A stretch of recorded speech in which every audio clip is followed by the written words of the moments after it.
Warning, the Stone Age Gamer includes a lot of bad language. Cover your mother ears.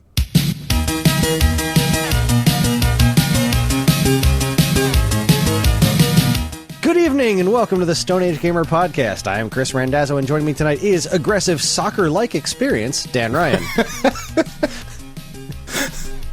That's not bad for coming up with it like just then. But they did specify that it is soccer-like. Soccer-like. Soccer and Jace.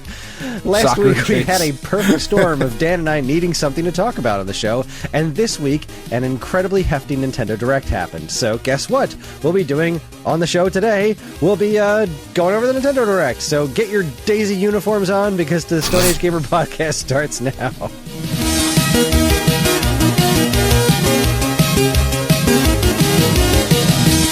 Oh, I totally fucked up reading that. Hi, everyone. This is episode 398. I wasn't going to say anything. I was trying to get through it, but, you know, I made it work. I did it. We're here. Right? We're not dead, not bleeding. All is well. I mean, I'm bleeding, but... unrelated. Completely unrelated bleeding. It is episode 398. It is the week of February 18th, 2022. I clearly cannot talk tonight. This is why we don't record on Tuesdays usually. Right? I save this shit for TWEP. I let Evan do all the talking. And somebody says something about Star Wars and I perk up for half an hour. Hey man, let me go on a rant real quick. Be like, here's why I love Star Wars and here's why you're wrong. Internet. I'm very good at impersonating myself. You really are. God, you do such a good job. It's one of your underrated skills. What's new and exciting in the world of Dan? Oh man, nothing much. Celebrated my my anniversary yesterday on Valentine's Day. Congrats. Yeah, it's fucking... I mean, because we could not be any more fucking basic bitches than we are. When's our anniversary? I don't know. Valentine's Day? Okay. That's fine. Hey, I proposed on Valentine's Day, so... Did you? Oh, that's so much worse. That's so much worse than starting dating on Valentine's. Because, like, Tiff and I started dating, yeah, like, in the way that you do when you're in, like, your early 20s of, like, all right, like, we'll hook up, but, like, you know, still gonna hook up with other chicks until you tell me I can't. And that was on Valentine's Day, so 17 years later, here we are. Oh man, it's fucked up, but it's true. It is what it is. Yeah, man, 17 years. I don't remember exactly how it started, but our dating anniversary is the same day as both my dad's and Sean Doyle's birthday. That's super weird. That's a weird way to celebrate those two events, Chris. It is. Start dating Karen. Happy birthday, guys. Look what I did. It's a very weird way to do it, but nah, man, 17 years, man. It's weird. It's a lot. Well done. It's a lot. It's a significant portion of my life. It is. You know? You got kids and shit, man. Oh my God, I know. Have one of those? Oh God, I have two of those. Oh, Jesus. They're upstairs right now. Being fucking weird. I'm sure. I don't know what they're doing, but I'm sure it's weird. Because they're like, they're just weird. To you. Just weird now. They're going to be 13 in May. Like, they're awful. I love them, but they're terrible people right now. They're the worst versions of themselves. They smell. Oh God. Did your kids start smelling yet? I mean, Ellie still kind of smells like pee because she still wets the bed, so. Oh. No. Outside of that, no, they're just... Only if we forget to bathe them. Yeah. Only if we... Not that we still bathe them. Only if we forget to tell them to take a bath for a couple of days. Yeah, no, this is like... They're like fucking... Oh, don't you have like 18 dogs in your house? Like, how can you even tell? But that's how bad it is. Wow. That's how bad it is. Plus, like, fucking teenager body odor, like, smells like... Yeah. Oh, God, it's like you're walking around with just hoagies, like onion hoagies under your arms. It's fucking awful. It's so bad. Even with all the dogs. And they don't smell great either. Because it's been frozen and then 78 degrees and then snowing, and then raining, and then like my whole backyard is just mud. It's just mud at this point. And the dogs, cross section of mud and feces. Oh my God, they just go out and they roll in it, and they come back in the house and they look at you like, hey, pet me. I'm like, fuck you. Take a bath first, you prick. I'm not touching you. Shit. You're crusty and wet all at the same time. How did you do that? That's weird. Because like the crust is like old dirt, and now you got new wet dirt on you. Like, no, I'm not interested. But yeah, even with all that, the onion hoagie smell just cuts right there. This is gross. It's true. I don't know how many of our listeners have kids. If you do, and they are not yet teenagers, and maybe it's just a me problem, but I know that it's not. This is what you have to look forward to, and it's garbage. It's garbage, and I want it to stop. Oh man. I don't know. That's what's new with me. What's new with you? Well, I think that's what's new with me. Anything? I don't know. Play any video games or? I There's mean, nothing yeah, really like, new over here. I did a bunch of stuff with my game collection today, which was neat. Instead of working, I got distracted and removed a bunch of stuff around in my game collection. I started selling some stuff, which is neat. Ooh. I've actually sold a handful of items so exciting. far, which is nice. Clearing out some of the excess stuff I have. Ripping Went bitches pretty off. quick. Yeah. It's Now pretty I'm exciting. going for just like not like insane prices, but I'm looking at what they're price charting for on like GameEye and whatnot, and then going like $10 less. That's cool. And Where are you selling them on like eBay or? In a Facebook group I'm a part of. Actually, there was one Facebook group I'm a part of that's just about buying and selling stuff from each other, people trying to complete collections and whatnot. And then from that group, I found another group that I'm definitely going to start selling stuff on next week, which is dedicated to buying and selling like orphaned parts, like instruction manuals. Oh, that's cool. Boxes, and I have a ton of that stuff, and like really good stuff too. So yeah, I'm going to be hitting that stuff pretty hard. I'm hoping to like get up one listing per week, just on small lots of things, and being like, all right, here's some things. So I sold my empty box and manual for Shining Force 3 on Saturn, and then I sold Rise of the Dragon and Eternal Champions for Sega CD that were both complete, and that's what I've sold so far. Nice. Yeah. Yeah, no, what have we been doing? We've been playing, we almost finished Uncharted 4, because we decided to play through that one first. On that remaster collection, we just got to like the final section. Actually, like right before I came down here, we were playing through that, and then we'll jump into Lost Legacy after we're done with that. It's just so good, so fun. Like I really do. I agree entirely with the Kotaku review of like, why am I playing this? Why the fuck not? It's so good. It's just great. I'm excited about the movie. Even though it's getting shit on, I'm sure it's going to be terrible, but like, I mean, I don't care. With mostly because with buying the upgraded, so it was $10, right? It was $10 to upgrade and get this collection, right? Because I had all the other Uncharted games that I'd either gotten as gifts or whatever. Purchased a couple of them, and with that $10 purchase, I also got a free ticket to go see the Uncharted movie. So, like, I'll buy a ticket to that movie. That'll be fine. I'm sure it's worth $12.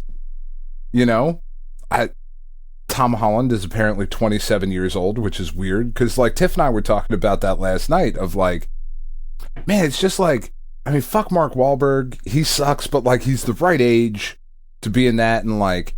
Even Tom Holland, he's like the right age to be, a young Nathan Drake. And I was like, is he though?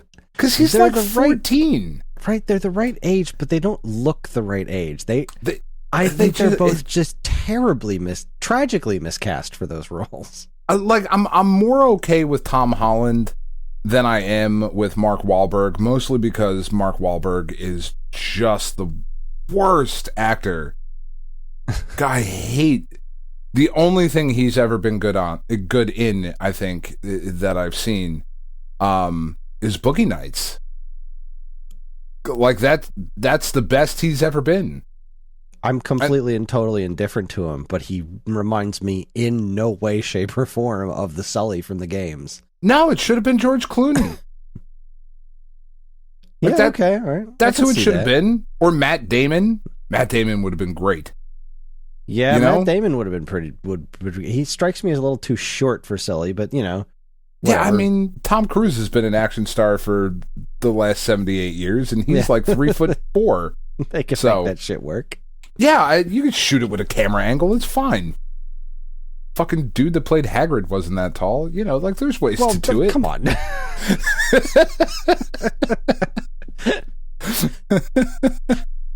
You mean Robbie Coltrane wasn't 12 feet tall? Holy shit. No. Shockingly enough. I know. He looked it. Magic. It's just, and like that's the thing. I don't know another actor working right now that is better for Nathan Drake. Because like Fillion isn't it. He's too old. No, he's too old. He would have been an interesting Sully. He would have been an interesting Sully, sure. That would have been pretty cool.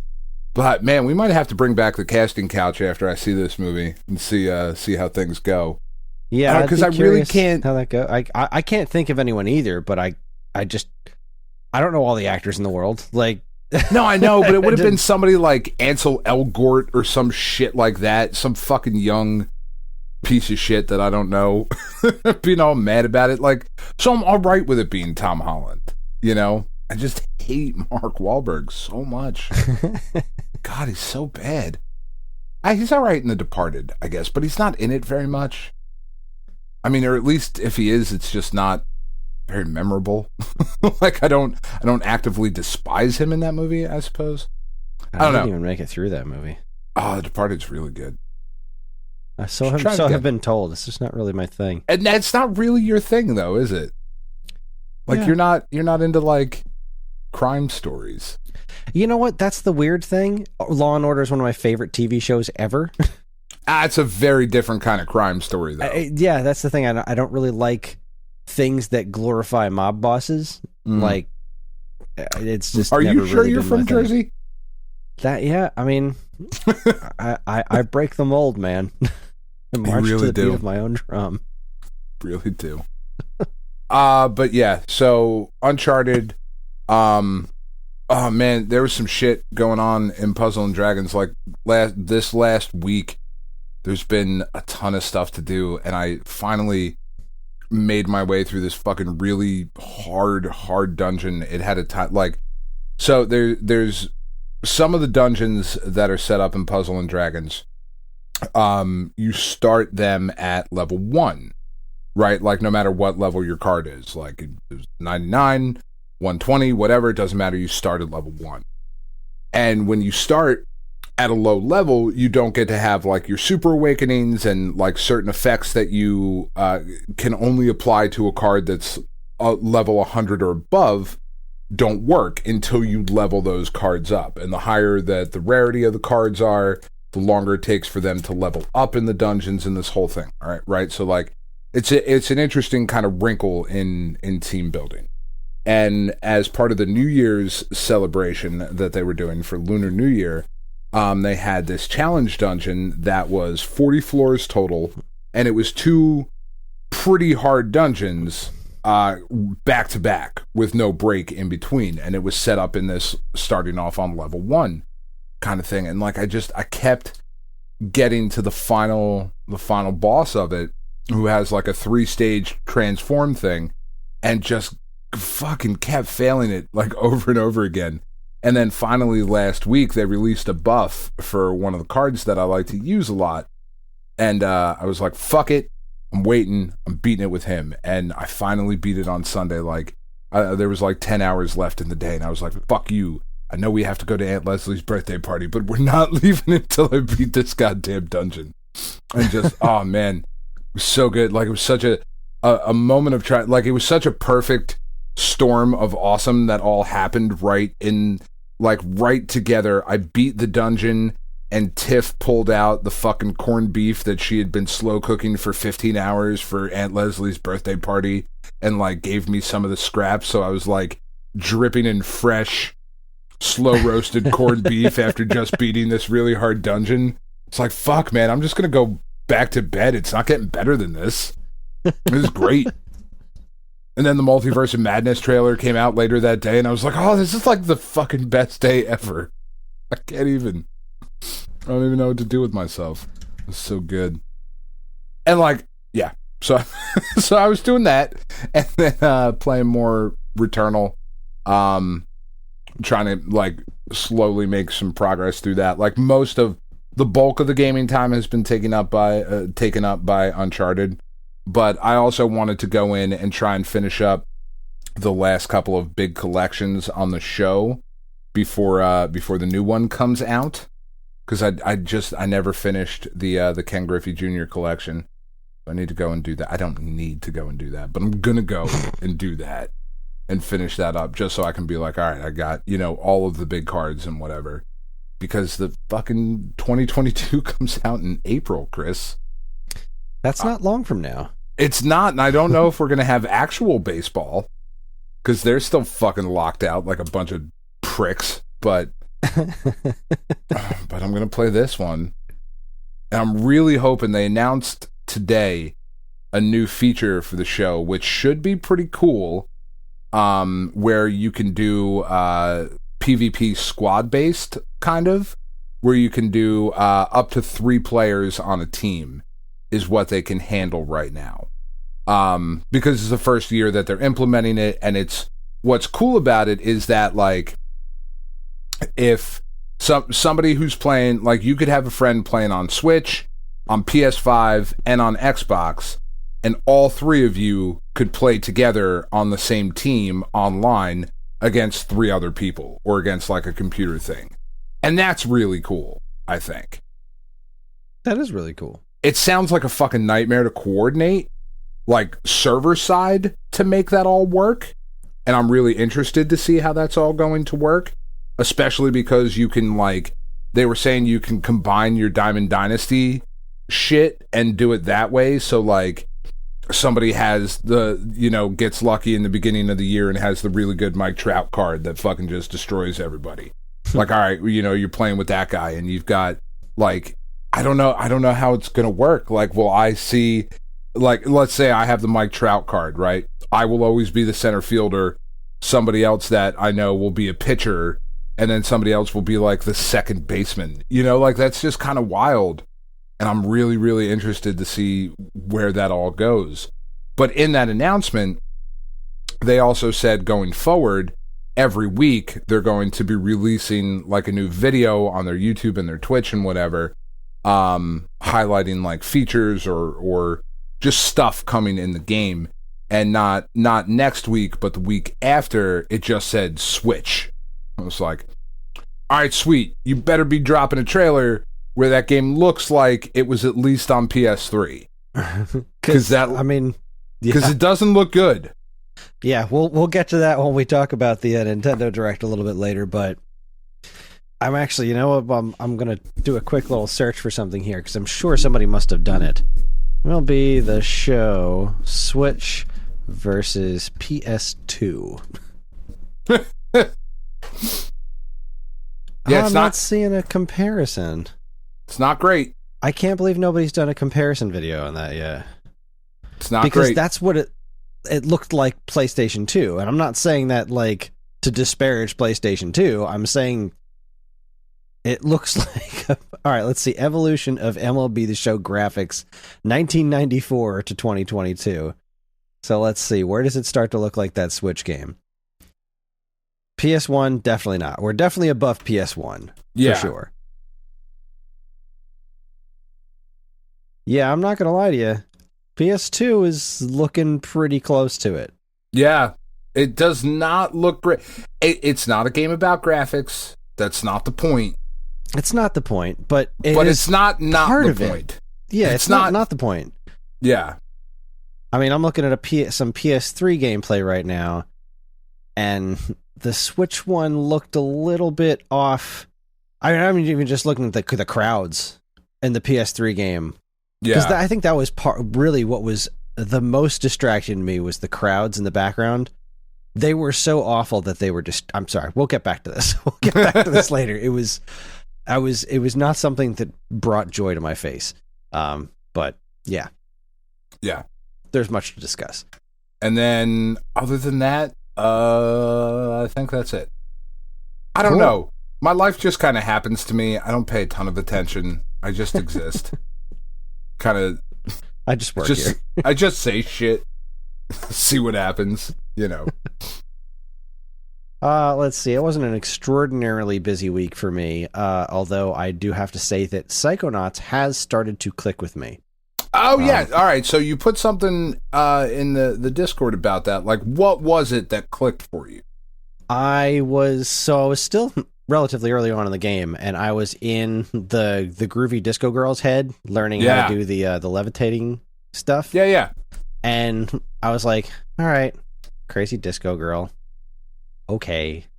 And then I got to, there were two things that made it click with me. One, I found a collection of her memories that were her having a very cute romance with the, deep voice science guy. Yeah. I was like, aw. Sasha 9. She likes Sasha. They have like a thing. That's very cute. And then I was doing the bouncing up with the bubbles, and I was using, like, holding onto the ball to levitate down. I was like, yeah, this is pretty cool. And then it really started to work for me. There was also a joke right before that, before I went into her head, or right after that, I think. I can't remember exactly what order it was in, but Raz went to go talk to that other girl. I can't remember her name, but the one that then got eaten by that fish monster. Yeah. But, like, they were uncovering the conspiracy at the same time, and, like, Raz was like, all right, so let's go get them, and she just real quick said, let's make out, and it was just the timing on it was very funny. Yeah. And it just started to work for me. It still has this habit of reminding me of when it came out, like the way it clips between loading times and things like that. It feels very segmented. It doesn't feel solid, it has that, it really kind of is lacking that certain weight that makes things feel like they're existing in a physical space. It feels very video gamey, floaty, instead of things having the right weight to them, kind of like I was complaining about with other games that aren't things like Wind Waker, or even we were just talking before about Uncharted. You know how Uncharted feels physical, like, yeah, you moving around in something like Uncharted, and there's a wall nearby, and you react to that wall like it's supposed to be there. And Psychonauts is very like, this is a 3D video game, and we didn't put our focus on this stuff. We put our focus on this stuff, and it takes me a little bit longer to get into that kind of stuff. It definitely is I think it's a little bit more well-crafted of a game than Jedi Fallen Order. Like, this game isn't falling apart on me as I play it, so that's a big step in the right direction. I did like that game. I did like Jedi Fallen Order overall, but, like, man, there are some problems in that freaking game. No, but Psychonauts has been really cool. I haven't had a chance to play it in a couple of days, which is really bumming me out because I keep wanting to play it, but there's been other stuff going on that I haven't been able to dedicate the time to it. But having the Xbox moved up into the living room has definitely helped with that. So, yay! That's good. Fun. I'm really glad that, because I knew it was going to. Yeah, like, just knowing your sensibilities, knowing, like, what you like in games and what you like in writing and comedy and all of those things. It was like, man, like, this is 100% for you. Like, you're gonna love it. You just gotta get there. And it took me a bit. And like, having played a little bit of this, it does this weird stuff because it is just playing the original Xbox game, which every time you boot it up, it goes through the original Xbox boot sequence, which is hilarious to me. Yeah. But also because it is just playing the Xbox game, the game itself is upscaled pretty nicely, but all the rendered cutscenes, which were clearly rendered in engine, but they weren't running in engine. They were, like, saved as an FMV or whatever. They're, like, super grainy and stuff, so it's, like, really jarring to go back and forth between those. Did this get a proper, like, full-on remaster at some point? It got better. but not like I don't believe it didn't ever get got like the full on HD treatment, right? It was just I don't we think upscaled so. This. Yeah. And the other thing that's pissing me off is that there's really no physical version of Psychonauts 2 out there. Like, there kinda is, but it was only for people who, like, backed the Kickstarter, and there hasn't been anything since. Like, there is no wide release of the physical one. There's supposed to be one at some point. I think. I haven't been able to find any information on it, because, like, I'm not going to play it right away, but I'm definitely going to want to play it after I'm done with this game. Right. I'm somewhat concerned with the length of this game. Somebody I follow on Twitter said that they had reached, like, they'd just gotten past hour 10 of the game, and they weren't, really quite close to done with it yet. And I was like, oh boy, I hope this game doesn't wear out its welcome, because I really want to finish it before Kirby comes out. Right. And I'm only like 3 hours into the game, maybe. I'm looking on my your favorite place, site, How Long to Beat. And the main story in Psychonauts on average is 12 hours. Okay. I don't That's know why. It's a little beefier than I would expect a 3D platformer like this to be, but okay. There's a lot to do, and like there's some pretty lengthy levels and whatnot. Mm-hmm.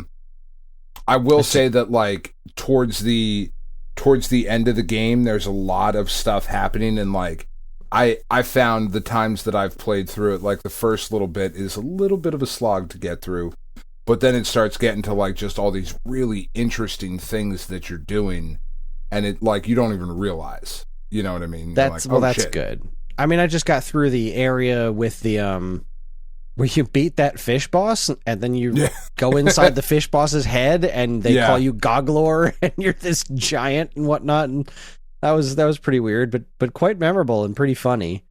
So I like it. It is a good game, and I'm glad I'm playing it, and I just really hope that I can finish it before Kirby comes out, because I have a feeling that I'm going to need to play that one straight away, because, oh boy, but we'll get to that one in a bit, too. In a little bit. I've fallen back into the Sega Picross that came out a while back. I love that. I mean, I love Picross, and just I was feeling the itch to do some Picrossing, and I've just been dedicating my time to that Sega one that came out, because it's great. Obviously, we're still kicking through Wind Waker, playing a little bit almost every day. We're in the Triforce Quest now, which, just thinking back to the GameCube version and how much they improved the Triforce Quest and the HD one is insane. Yeah. The swift sail and making the charts be just the pieces themselves, like, it's so much better. And you had said on the show last week, like, is there a point to bring Wind Waker to Switch? And like, I was, went on all the technical things that the Switch could do better than the Wii U without even taking into consideration. Like, my friend Greg contacted me and was like, yeah, the point would be so that people could play it, because like the best version, Wind Waker's on GameCube and Wii U. Like, that's not widely accessible right now. No, that's a very fair point. It didn't even occur to me, because I'm living in my world where I've got, the systems right over there. But yeah, that's probably the biggest reason to bring it to Switch, so people can actually play it, because right now it's not very accessible. Yeah, I think we often forget that people are not us. Yeah, I know I do. and like, just don't have everything all the time. Like, Greg wanted to play through some Metroid games, so I lent him one of my 3DSs to play Samus Returns on. I lent him one of my 3DSs. I lent him a Game Boy player so he could play what's it, a Fusion and Zero Mission on the TV. Like, just because I have this shit laying around, I lent him one of my Game Boy players. Sorry, right. I have two of them because I'm an asshole. But but God, widely that I love the speaking, Game Boy player. It's a good thing. That thing was so fucking great.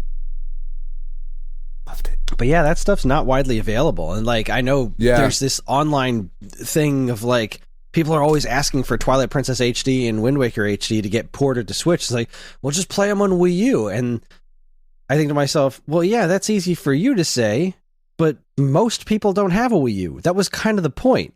That's kind of why they made the Switch so quickly. Yeah. Most people don't have access to that platform. Because I have a Wii U. Yeah. So if you want to play that, you can play it. But I can just go and do it. and it's still so goddamn gorgeous. It is. Yeah. Every single day when I play that game with John, I stop and look at it and be like, man, this looks so much better than most games I play on any platform. It's just looks stupid good. Yeah, they did really nail it. They did indeed. Outside of that, it's just I'm so close to done with Animal Crossing. My sister theoretically has one of the 2 art pieces I'm missing for me. So it's 1 art piece and 1 gyroid, and then I'm out. And then you're done. And then I'm done. You're not even going to try the Happy Homemaker shit or whatever? I might eventually. Like, I just don't. It's a thing. It's a thing of time. It's just looking at like, right. That's something I can't play casually for 10 minutes at a time. That's something I got to like put the time in to do, and finding time to do that instead of playing all the other shit I'm trying to get through this year. Like, if I'm going to do something with my time right now, it's going to be getting through the backlog before we get to all the other shit that's coming out this year that I want to get through. Like, there are major games that I want to cross off my list this year, and I've done Monkey Island 2, I've done Jedi Fallen Order, I'm doing Psychonauts, I did Secret of Mana. Like, I'm getting through some shit this year. That's right, got to jump back into Final Fantasy. I don't think it hasn't crossed my mind, but I know it has. It has crossed my mind, but I don't know. I don't know if I see myself ever finishing that game. It's not happening this year. There's too much other stuff happening this year for me to even think about Final Fantasy VII, but maybe someday. But it's just, there's too much other stuff that I want to do before that. Too much important stuff. But yeah, that's been it for me. All right, then. That and just nerding out a bunch of stuff. Yay. Yeah, like we've been a lot of our free time has been spent on the Olympics.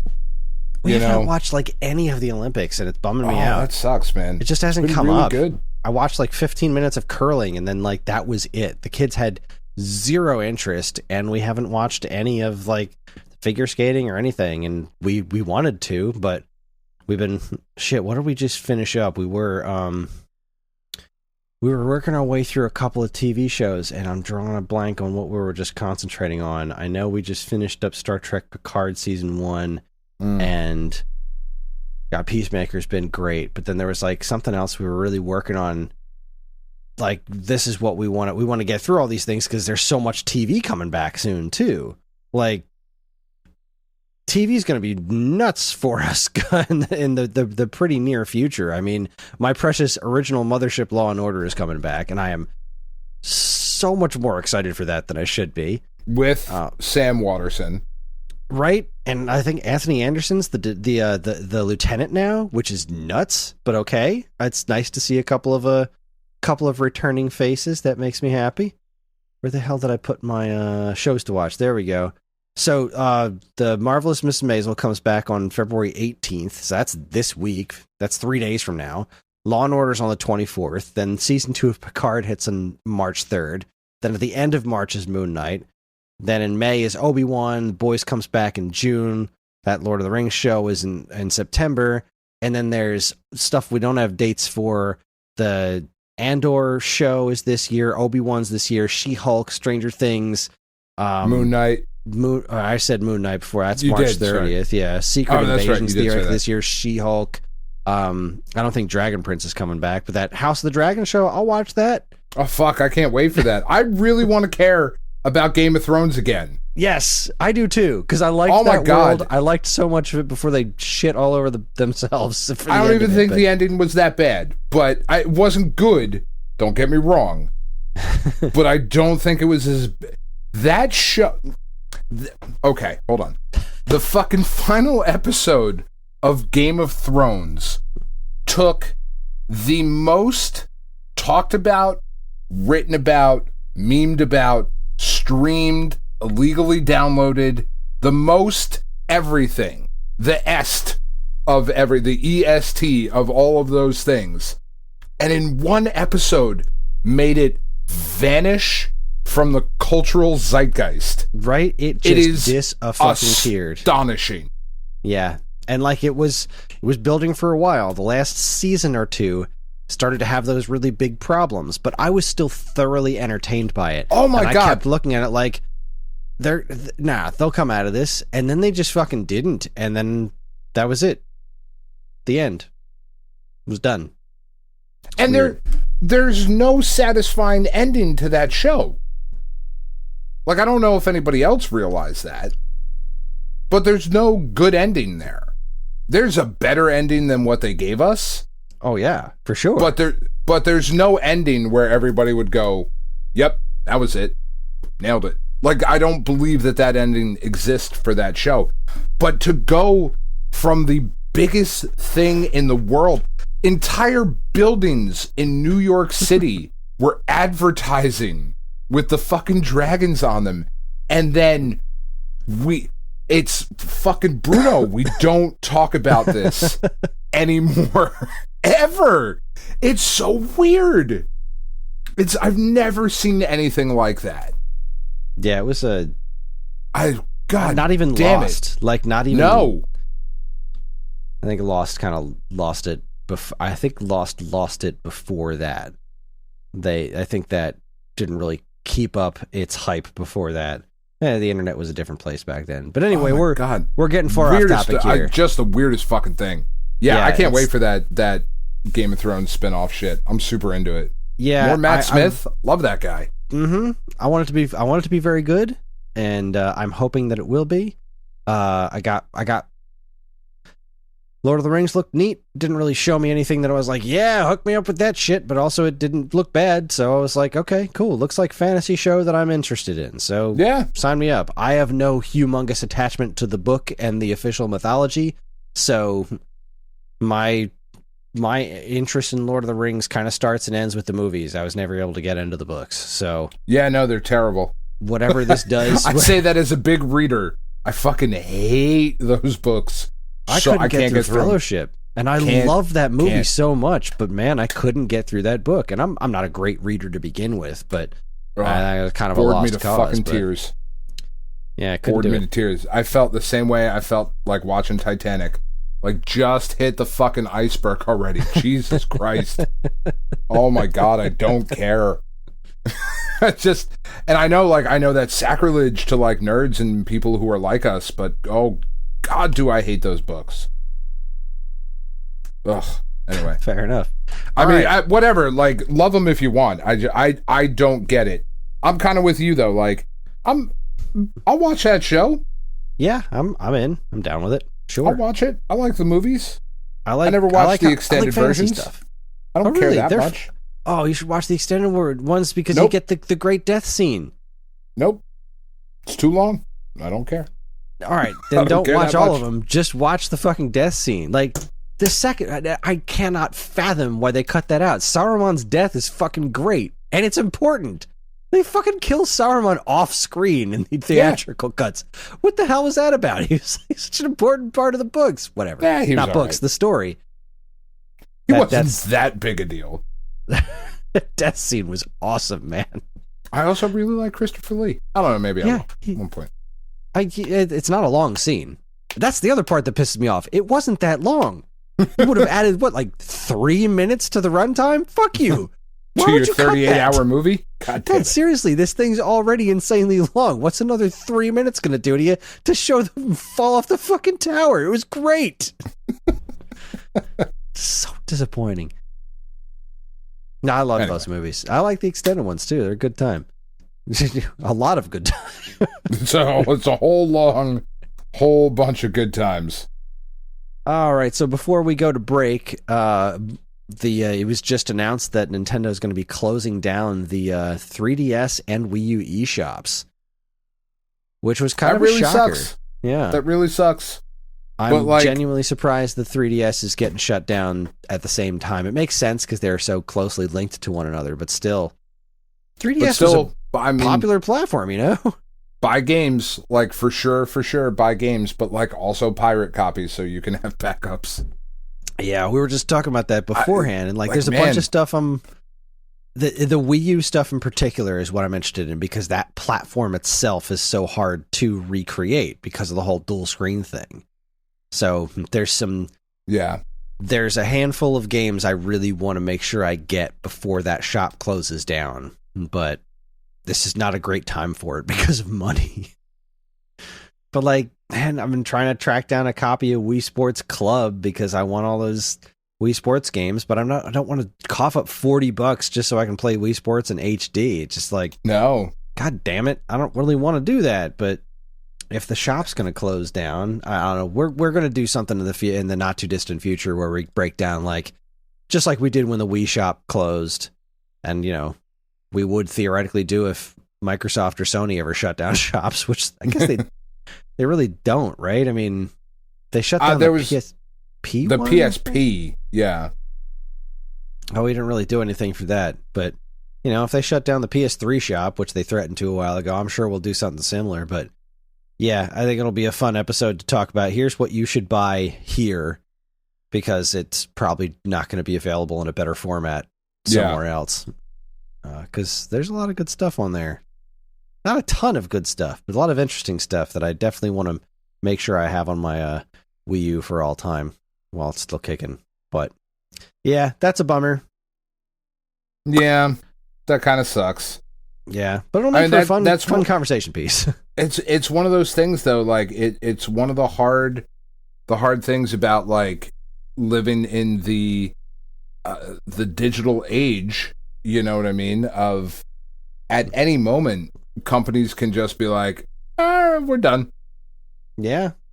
Well, but I like, God, when they shut down the pad servers, what am I even going to do? That's going to be brutal. Oh my God, it's going to suck. You're going to play pad 2. Maybe. I mean, I'll find out a way to spend money in Japan, I guess, but like, because that's really what it is. I have to continue to feed my gambling addiction, but like, at any point, they can just be like, so we're shutting down. It happens all the time. All the time. Yeah, it is disturbing. This stuff's I mean, it's just like we ran into with the when the Wii shop closed. Those Konami Rebirth games are still unplayable. Yeah, they're if just you didn't gone. Download them before that shop closed, you're toast. You can't get them anymore. Same with a lot of WiiWare stuff, almost all of it. None of that stuff's been ported anywhere, which is like, what the hell? Yeah. It's just gone. And that's the shit that gets disturbing. And like, more so for me personally, thinking about the Wii U stuff, because that's the stuff that's kind of difficult to emulate because of the way they function. Like the whole dual screen aspect. If they built in like stuff like Game & Wario, where it was really built around the second screen experience, that's not emulated anywhere else. I have my theories about the future of the Switch, which theoretically, if they make the sequel to the Switch, whatever their next console is, have the ability to use an old Switch as effectively a gamepad, like not necessary, but you could, that opens up a lot of interesting doors. If only the entire world had some sort of touchscreen device that they carried with them all the time that could theoretically download an application, I believe is what it's called, that would enable it to emulate that sort of experience. If only. There is a platform out there that's aiming to do that, and that's the Intellivision Amico, Dan. I'm just saying, like, fucking cell phones are the perfect way to continue the Wii U kind of stuff in that second, like, that's one of the weird things that I think gaming has not taken enough of advantage of. Seriously, it's like we all have these really crazy devices. Like even I thought about that every time I played Mario Maker 2. When I was making Mario Maker 2 levels, I kept thinking, God, if only I could link up a tablet to the the Bluetooth, whatever tablet I got, download an app there. You have the Mario Maker app. You can use this to control Mario Maker. Freaking, what is it? Use Your Words, the Brental Floss comedy game that's on Switch. Use your phones. That's the controller. Everyone uses their phones for the single. I don't understand how it's not more of a thing. Because it's in a couple of different things, and like I understand that like that creates a barrier to gaming and whatever. But like I drive into the city of Philadelphia every single day. Every day on my way to work, I drive past the same couple of homeless people, and I have seen them on their iPhones. So is it that much of a barrier? Like, and I that's know the thing, that sounds even if like it- elitist and shitty, and I really honestly don't mean it to. But, like... Even if it is a barrier, video games that require a peripheral have always been a thing. Have always existed. Like, you couldn't play Duck Hunt without the freaking zapper, okay? Yeah. Not every... Like, sometimes you can make games that require the use of a peripheral. That's a known quantity. And, like, if everyone has a cell phone, just about, then incorporate that into your process. I mean, Yeah, I still think it would be totally awesome to use the Switch so that you could have one with, buttons and whatnot, but still, cell phone. You could play that Chase Mario game with a cell phone. You 100% could.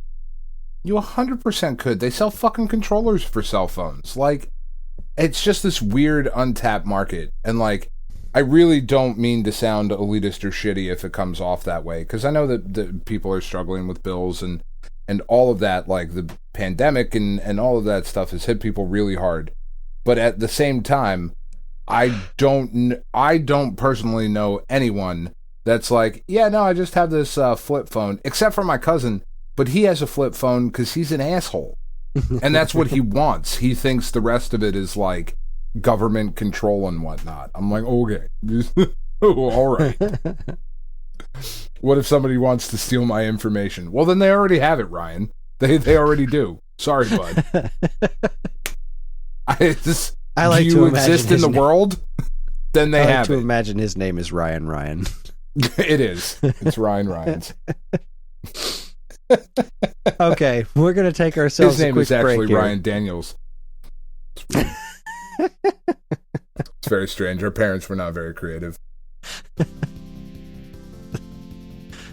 Yep, not topping that. Okay, we're going to go ahead and we're going to take ourselves a quick break, and when we come back, we're going to break down this crazy-ass Nintendo Direct that happened last week, because we both have a lot of thoughts on this stuff. So you're listening to the Stone Age Gamer podcast from Geekade.com. Stick around.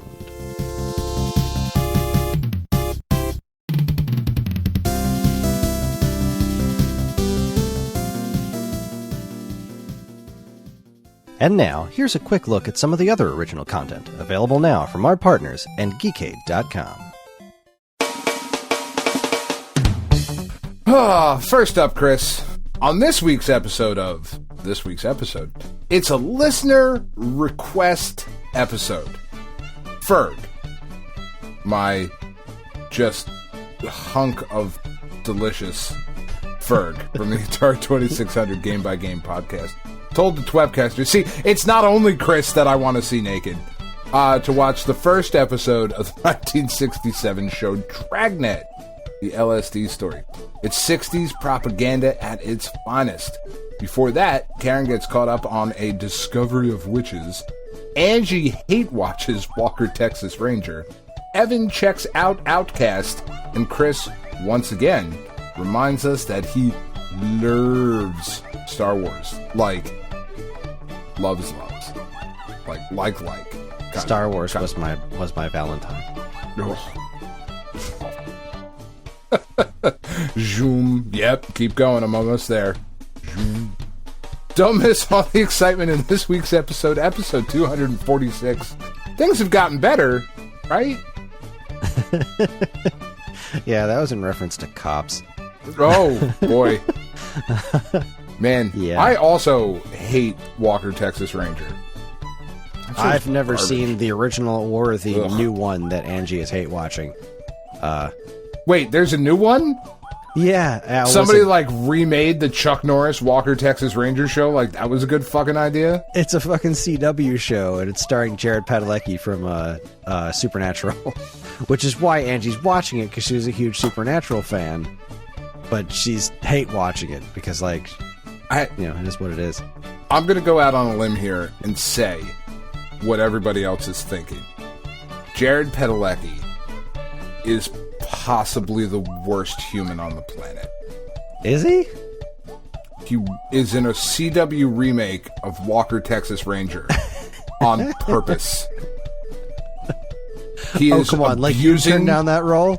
He is abusing his powers, and that's just not okay. Oh, shit. There it is. That's who would make a really good Nathan Drake. Not him, but the other guy from Supernatural. I don't know. I've never seen Supernatural, but okay. This other guy, he's going to be in the next season of The Boys, so that's pretty awesome. Oh, that is cool. It's a good show. But yeah, so anyway, next up, if you know me, and you know I love Star Wars. You do? Oh, man, that's something that I did last week. So last week I was kind of sort of on vacation, and you know what I did with some of my time? I made Star Wars? I made my own cut of Star Wars. Wow, that's... You could have just said yes with mine. I kept the shit that I liked about the special edition of A New Hope, and I took out the shit that I didn't and replaced it with the stuff from the despecialized edition. And then we watched it on movie night. And it made me so happy. Wow. Except I missed one. I missed one thing, but wow. They changed Obi-Wan's yell, like where he yells to scare off the Sand People. Like it was already weird to begin with, but then the new one sounds like, what the hell was that? Yeah. The new one just sounds like a crazy old man screaming at a tree. It's like I don't know what this was supposed to be to begin with, but it wasn't this. So no, stop that. You really should have replaced it with something from Grandpa Simpson. just something, anything other than what that any of it. Is. I tried to do the same thing with Return of the Jedi too, because that's the one that needs it the most, I think. But it was kind of tough. I mean, you just go back to Lapti Nek instead of Jedi Rocks, which is a fucking abomination. But like Lapti Nek's still not spectacular, so no, still not great. It's way better. Jedi Rocks is one of the worst things I've ever seen in my life. Yeah, no, you're not wrong. Disgusting. You're not wrong. Hard to watch, but you know, Lapti Nek is a considerable improvement. But like that one, I mean, that one's just like. There's shit that bugs me about A New Hope, but there's stuff that's like just flat out fucking wrong about Return of the Jedi. Like when Vader's saying no at the end, like, oh my god, stop it! What are you doing? This poor movie. But anyway, who decided that was a good take? I don't get it. I don't understand why they haven't fixed that shit on their own yet. But anyways, well, you know I love Star Wars. And as much as it pains me to say that while I was invited to join Greg and Joe on their all-new Star Wars special this month, I was sadly unable to make it. However, I, like you, can do the next best thing and listen to it. This time, Greg and Joe were joined by returning guests Will, Liam, and Aaron to discuss my screensaver that just turned on. Wow. I was talking about Star Wars so long, my fucking screensaver kicked in. You can do the next best thing and listen to it. This time, Greg and Joe were joined, blah, blah, blah, there it was, to discuss the Super Star Wars trilogy for the Super NES. Use the Force, and be sure to listen to the Super NES podcast, episode 182, Super Star Wars Special. I love Star Wars, and the Super Nintendo is like my favorite system of all time, and I've never been able to get into the Super Star Wars games. It's fucking weird. I like them. They're not great. They're interesting. I should love them. No, it seems like two great tastes. Like it's speaking directly to my sensibilities, but yeah, I don't know. Well, see, they still had to make a good game, and that's where it all falls down, I think. But anyway, Geekade's Angie is, quite frankly, taking the world by storm, by the balls, one art project at a time. You can tune into her Twitch channel to find out the details about her latest comic, see her venture back into the world of video game streaming, and find out which incredible beer, we're assuming they haven't sent me one yet, so I can't tell you for sure, but I am going to lie about it, which incredible beer now bears her work on the fucking label. It's like the thing everybody sees. That's why it's important. Advertising. The future holds charity projects, dragons, and more. Get your eyeballs slapped with art only on twitch.tv/LaraCraft13. Matt Much wrote that. Yeah, it's cogent. Well written. Yeah, I jumped into Angie's Twitch stream and said, "What the hell's going on here? I'm trying to write commercials for SAG." I was like yesterday afternoon or morning, and Matt Much basically just coughed up that commercial word for word. Very proud of him. Anyway, for all this and more from us and our partners, be sure to keep your eyes on geekade.com.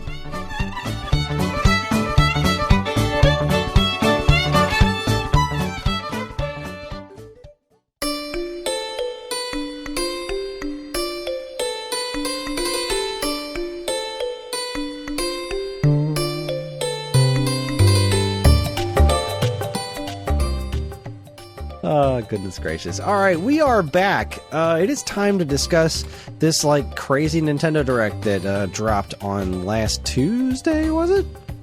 Yes. Tuesday or Wednesday, I don't know. It was certainly after we recorded, but not that long after we recorded. And I had pretty low expectations for it, and I was very wrong. It was not only full of things that I cared about, but even stuff that I didn't care about that was really interesting. So, wow. So we're just going to break this down bit by bit, because I'm sure we're going to have something to say about most of it. Yeah. So the thing started, and I was immediately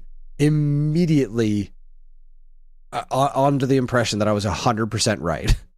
Like, all right, this thing is going to be full of stuff that I don't care about. It's probably going to be a whole lot of, like, Xenoblade and Fire Emblem Warriors. And I just don't really care. And so it starts with something I could not possibly have cared less about. Fire Emblem Warriors 3 Hopes. Which was I mean, Jesus, they fart out these Muso games like they're nothing. These guys can make Muso games like crazy. And, like, I didn't even finish Age of Calamity. I didn't hate it, but it didn't keep my, like, the friggin' sequel, prequel, whatever the hell it is, to Breath of the Wild, one of my favorite games ever, was not enough to keep me interested in a Muso game through to conclusion. So this being like you, the same... and you even talked about, like, this is better than I thought it was going to be, and like, oh, the Red Lion, and blah blah blah. But still, it's neat. Still not enough. It just wasn't enough to get me to play through to conclusion. Sorry. So this Fire Emblem Warriors is it's a sort of an alternate ending or whatever to Three Houses. Apparently, I was like, wow. Just starting all the way at the bottom, guys. Yeah. Thumbs up. And I mean, I feel like there's got to be Fire Emblem fans out there that are, I mean, so excited for this. People must have liked Fire Emblem Warriors enough for it to sell well enough to justify a sequel, but it's an interesting way of getting more content out there, following up the immensely successful Three Houses, just like they did with Breath of the Wild. But I hope this doesn't continue to be a thing. Like, all right, let's throw a Muso, unless it's a Mario Muso. You want to throw Super Mario Odyssey Warriors at me? Sign me the fuck up. But it's going to have to be really freaking weird for me to be into it. Yeah. Still no. You felt similar to me on this one? Yeah, I couldn't have cared any less. Yeah. I watched the entire Nintendo Direct with my daughter Katie. And I think her exact quote when this popped up, she was like, is this some more Fire Emblem shit? I was like, whoa. That's almost exactly what John said. Yeah. I watched this with John, and he was like, oh, this is Fire Emblem, right? I was like, yeah. Yeah. But what showed off after that was a humongous surprise. Yeah. No Man's Sky is coming to Switch. And, like, No Man's Sky is now the game that it was supposed to be when it launched, which it definitely wasn't. And they have definitely worked on this game to make it what they had promised. And apparently it's quite good now. That's what I'm told. Because, like, I should have picked it up when it was on, like, super sale for, like, $5 when nobody wanted it, when it was a broken piece of shit. But now it's, like, back up to, like, $50 and $60, and I'm just not doing it. Yeah, I look at this, and it seems very interesting to me, but not quite enough for me to buy it, just because I can't see myself dedicating the time to it. Though, I think is ultimately what it comes down to. Yeah. Like, this game requires a significant time sink. And I don't know that I'm that interested. Yeah, I'm not interested enough to dedicate that kind of time, but I am fascinated that it was ported to Switch, and that it looks as good as it does. Yeah. Because, the Switch, in the right hands, can be a rather capable platform. It certainly can. It can also not be, but we'll get to that in a little bit. It certainly can't. Apparently. It certainly can't. So that was a nice little turnaround. That was like, all right, Fire Emblem Warriors, okay, fine. But then like, oh, hey, this is neat. I did not see that. The genuine surprise, and that's a pretty neat thing. I hope the game finds an audience on the Switch. I do very too. Much so. Yeah. I hope so. And do we know if it's going to be like cross-system play and all of that stuff? I assume it is. Does it have online play? Yeah, like I don't know enough about it. Do you Yeah. explore things online with people, I guess? I don't know. Yeah, that's kind of like the whole thing. Really? Oh, okay. Yeah. Well, then I have no idea. I know it's coming summer. Right, Fire Emblem Warriors is June 24th this year, so Yeah. again, cranking that shit out. And No Man's Sky is summer of 2022. Then after that didn't see this friggin' thing coming at all. I thought this was dead. Not in a million years would I have guessed. But here we are. We're in a world where Mario Strikers Battle League is coming. Holy shit. And it doesn't look nerfed. I was sure ridiculous. if they were going to do this game again, it would look more like Mario Tennis and Mario Golf. They were going to like basically cut all the edges and make Mario Happy Fun Time Soccer. Right. But they didn't. No. They kept the original Mario Strikers style, and it looks freaking great. Yeah, it looks really, really wild. I don't think it's something that I would enjoy playing. It's just too fucking hectic and chaotic for me. But it does look really good. I had a ball with Mario Strikers on GameCube. We played the a soccer ball. I was recently very sad to find out that I don't already own that game, and I'm really sad because I played the shit out of it, but I only played it at my store. We had a copy at the store, and like everyone who worked there at our Game Crazy in Brooklyn. No, not Brooklyn. That was the Union City one. We played the crap out of this with a couple of customers that came in all the time. We played this game like a couple times a week for like a month and change. Yeah. Like we had a blast with this game. It's just ridiculous. It's freaking a cross between soccer and Mario Kart. It's so violent. Yeah, it's pretty nuts, man. A lot of people were making a big stink about the fact that Daisy doesn't appear to be in the roster.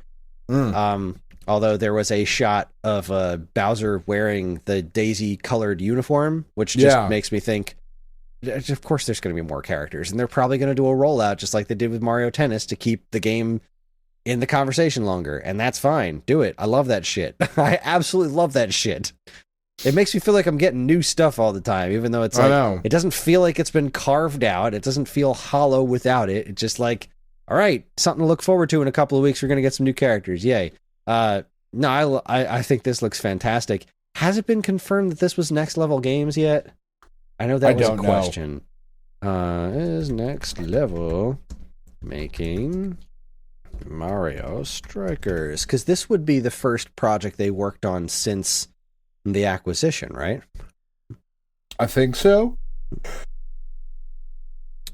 VentureBeat is saying that it was Next Level Games. So that's good, because they did such a phenomenal job on everything they've done, really. Luigi's Mansion 3 made them sold a lot of copies, so yay, Mario Strikers Battle League. What a big surprise. I'm so excited about it. It comes out June 10th, which is right around my birthday. I'm not sure if I'm going to buy this one or not. I want to. I just don't know if it's too complicated for Ellie. Like, John wants it. And Karen was like, oh yeah, we can get this. This was weird. This Nintendo Direct, Karen was legitimately excited for like 3 different things on here. She saw that and was like, okay, that could be fun because we've been having so much fun with the Mario Tennis. Right. And like, I kind of wonder if this will be too complicated for her. But they did show that there was like a single Joy-Con play version of this. So I don't know. I might, sink the money into it. It just looks so freaking good. So, and I like the first one so much. Maybe I'll give it a go. I don't know. I'm on the fence on it. It's a definite maybe. Huge surprise. What were your overall thoughts on it? I think, like I said, I think it looks really, really cool. I don't think it's something that I am going to play, just because it is. I have not loved many of the Mario sports games, because and it's a me problem because I try to play the actual sport, which doesn't work all the time in a game like this. Like you can't there's not a fucking red shell in soccer. Like, I just get mad. You know what I mean? Like, which is, again, totally a me problem. But I thought it looked really, really cool. And I am really glad that they didn't change it. Like, because you're right. Mario Strikers or Super Strikers or whatever, it's weird. It's weird even for a Mario sports game. This was the game where friggin' Waluigi did the whole, like, pointing to his crotch thing, right? Yeah, like it's just very strange. That was so like, weird. I'm glad they took more that edges. out. Yeah, I'm glad that's not there anymore. Add more edges is how I feel about this one. Oh yeah, I was kind of over the moon. I was kind of over the moon on that one. So we went from to what? And this next one was fun. Because it opens up with this helicopter that looks like super realistic. Yeah. I'm like, wow, did Call of Duty show up on Switch already? And then it was fucking Splatoon. Yeah, see, like, and that's wild that you say that, because as soon as that helicopter started panning around, my daughter, Katie, again, just started she was sitting next to me on the couch, and she just started going, salmon, run, salmon, run, salmon, run.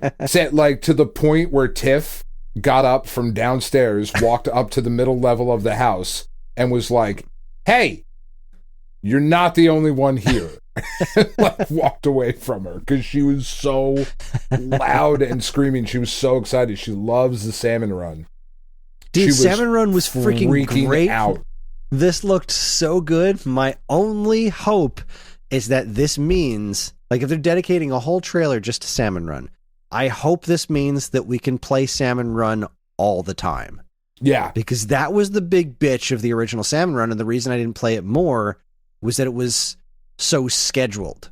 Yeah. Like, you can only play Salmon Run when it's available to play, and I didn't love that. I felt like I liked it in theory, kind of made it feel special, but at the same time, like, this game's I'm an adult and I have a here. job. Yeah, exactly. You got to work with me here. And, like, I was listening to, I can't even remember which show I was listening to about this, but they made a number of points that I could not have possibly agreed with more about hopes that this game's quality of life, it gets the quality of life improvements that, like, I was hoping Animal Crossing would get, which Animal Crossing did, like, to a huge extent. Like, more inventory, the quick swapping between items was easier. Like, what I want out of Splatoon 3 is to not have to sit through 5 solid minutes of whatever new pop stars telling me what's new in the game.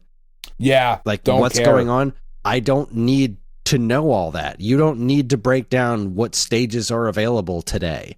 I'm fine with the stage rotation being the way it is. I think that's kind of cool, but I'll find it out when I go in, right? Yeah. What if I'm not there to do that? Then I don't care about this right now, and I can't skip it. And I also want Salmon Run available at all times. So, yeah, this looks great. I am sure it is going to sell a ridiculous amount of copies when it comes out. And it should. Splatoon is great. Yeah, Splatoon is great. I still want to know what they're doing to this to make it... we haven't seen what makes this different from 2 yet. Right. Like, right now, it just looks like more Splatoon. But Splatoon 2 was a while ago. And Splatoon 2 didn't start off all that different from Splatoon 1. Right. I think, it got there. it got there. But I feel like this one, especially because it's on the same platform, Splatoon 2 had the joys of being like, well, this is a Switch game. So even if it isn't, super different from the first game, not that it needs to be super different, but it didn't feel like a huge upgrade from the first one, and that was fine because it was on a new platform and people were playing this for the first time who didn't play the original one because so few people had a Wii U. Right. But now Splatoon 2 was a massive success, and I feel like if this game doesn't hit us with something that's very unique about it, it might fall flatter than we want it to. But then again, I don't know. The name can't Splatoon, see that happening. Yeah, the name Splatoon carries enough weight, I think. Yeah. Still coming this summer. I also think that because of what we've been seeing of it so far, summer's not that far away, and we've still seen so little of it. I think there's a huge blowout coming on this in the not too distant future. So It was very nice to see it there. I am very pleased. Yay, Splatoon 3. Yes. Next up, we get remakes of Front Mission 1 and 2. Yeah, all right. I adore the Front Mission games. I've never played them. Love the Front Mission games. Big fan. I don't think these are exclusive to Switch. I don't think so either. They weren't announced that way in the trailer. I think these are going to be really, really awesome, but they're such niche games. Like, it's just the minutia involved in Front Mission is just not for everybody. And I totally get that. I am very excited as somebody who likes the strategy RPG style game. Like, this is a good year for me. You know? Yeah. Yeah, strategy RPGs, strategy games are going to be busy this year. Yeah, I'm in. Front Mission's great. I'm not seeing it listed for any other platforms. I haven't seen it listed for any other platforms yet either, but I just... They didn't say it coming exclusive to Switch or as a timed exclusive. At the same time, this is Forever Entertainment. Yeah, who did the Panzer Dragoon thing? So maybe their focus is just on Switch for now, and then it will eventually show up elsewhere. Possibly. That's my best guess, because I can't imagine this staying exclusive. It just seems like a weird thing. Yeah, it really does. Front Mission 3 was the one that I really, really loved. That was a PlayStation 1 game. I think this was originally, a Super Nintendo game? The original Front Missions? I think so. Super Famicom. Yeah. Yeah, I believe so. I don't think this came out in America. No. But yeah, the original one was Super Famicom. Yeah, but like Front Mission 3, Front Mission 4, Front Mission 4 was like PS2. I was super into those. So like getting to go play these games now, like I'm really excited about it. Yeah, that's kind of cool for Front Mission fans, for tactical fans. Oh, they're so good. They're just good games, man. I am very happy for Front Mission fans. This one was another one that was like, well, that's pretty neat. Good for you. And the fact that they then said immediately afterwards, we're also working on Front Mission 2. Yeah. And that's where I was like, oh yeah, just like you said, you're working on Panzer Dragoon 2. Okay, so these guys have big plans, but with the way their Panzer Dragoon remake came out, like, it was good, it was fine, but it didn't quite live up to that game's pedigree. So, right, do better. You can. Your heart's in the right place, but I need you to do better than this. You better. Oh boy, this next one was fun. This is a fun little roller coaster of emotions. This next game was Disney Speedstorm. Like, all right, it's a cute little Disney racing game. All right. And then they said free to play. And I was like, nope. Man, never mind. I just don't understand why you would put out a kart racing game on a Nintendo platform.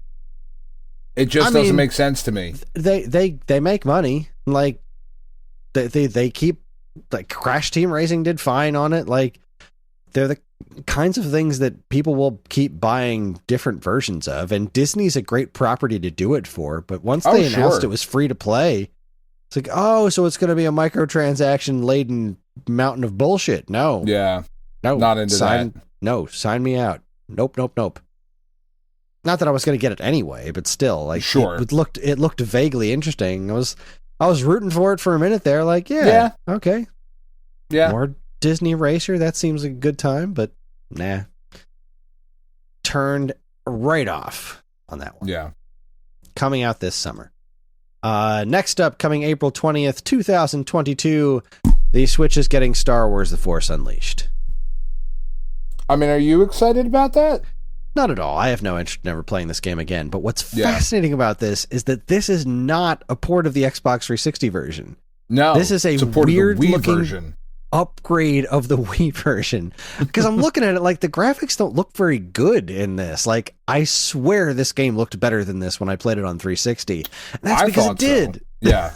It did. This isn't the 360. They couldn't have like taken the visuals of the 360 game and then applied the Wii's gameplay to it or whatever. No. I don't get it. I'm not seeing the draw here. I don't either. I'm sure it's going to sell, though, but... I'm sure it'll sell just fine. It's like, this is so specifically not canon anymore, too. It's like... Right. It's a weird thing to release now, but whatever. I played through this once, and I never have to play through it again. I didn't hate my experience with it, but I don't look back on it all that fondly, so... I'm glad it's happening. I'm glad the game is being available for more people to play in the future and whatnot, but... Okay. Go for it. Yeah. So there's our little Disney 1-2 punch of Disney Speedstorm and a weird port of Force Unleashed. Yeah. Very strange. Next up, though, this one blew my freaking mind. A Chrono Cross remaster. This has been rumored for like a couple of weeks now, at least. Yeah. It's coming out on Switch and PlayStation, as far as I know. I didn't see an announcement for Xbox, but it's definitely coming out on Switch and PlayStation. PS4. Yeah. It's April 7th, 2022. Chrono Cross Remaster. Looks like shit, but that's just because Chrono Cross looks like shit. Yeah, it really did. It doesn't look... I watched the PlayStation trailer today just to see if, like, all right, does it look any better here? Nope. Still weirdly choppy in a couple of places. Not sure what's going on with that, but whatever. Yeah. Still gonna play it, though. Yeah, I mean, I'm thinking about it. I dedicated a week of my life to this game because Chrono Trigger is one of my favorite games of all time, and I have not touched this game since it launched. And that's not entirely true. I did play like maybe a half an hour of it on PS3 at one point, years and years and years and years and years ago. But right. I didn't like this game as a follow-up to Chrono Trigger, but it has been a very long time since I've played it, and I would be very curious to see how I feel about it now, especially because no matter what, this game has one of the best soundtracks ever. The music in this game is unbelievably good, and I really enjoyed the battle system. I didn't like the story all that much, but again, I think I'd like to give it another go, and this specifically is why I'm not even considering Final Fantasy VII at any point in this year. Because if I'm going to play a PS1 RPG, it's going to be this. But more importantly, the reason I will be buying this on April 7th, no questions asked, is that it is also including Radical Dreamers, which is fucking insane to me. That's so cool. So, for anyone who doesn't know, the first sequel that Chrono Trigger got was a weird text adventure that was released on the BSX Satellaview, and I read about it in a fucking EGM or something way back when, and my friends and I were looking at screenshots of this thing like, what is it? I don't understand. I want to know what it is. There's more happening. There's a sequel to Chrono Trigger. I don't know what this is. I can't wait till it comes out in America because Chrono Trigger is the greatest thing ever, and I want to play more of it. And then it never came. Never. So we're getting a fully localized, for the first time ever, Radical Dreamers BSX Satellaview Super Famicom game. I have to have it. I'll play Chrono Cross for sure. I might not finish it, but I'll at least mess around with it.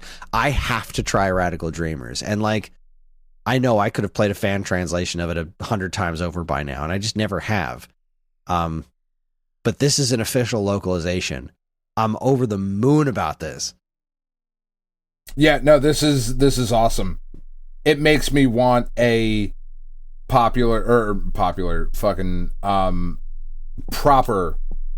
Chrono Trigger remaster that much more, and I'm hoping that this sells well enough to where they're like, yes, now we have to.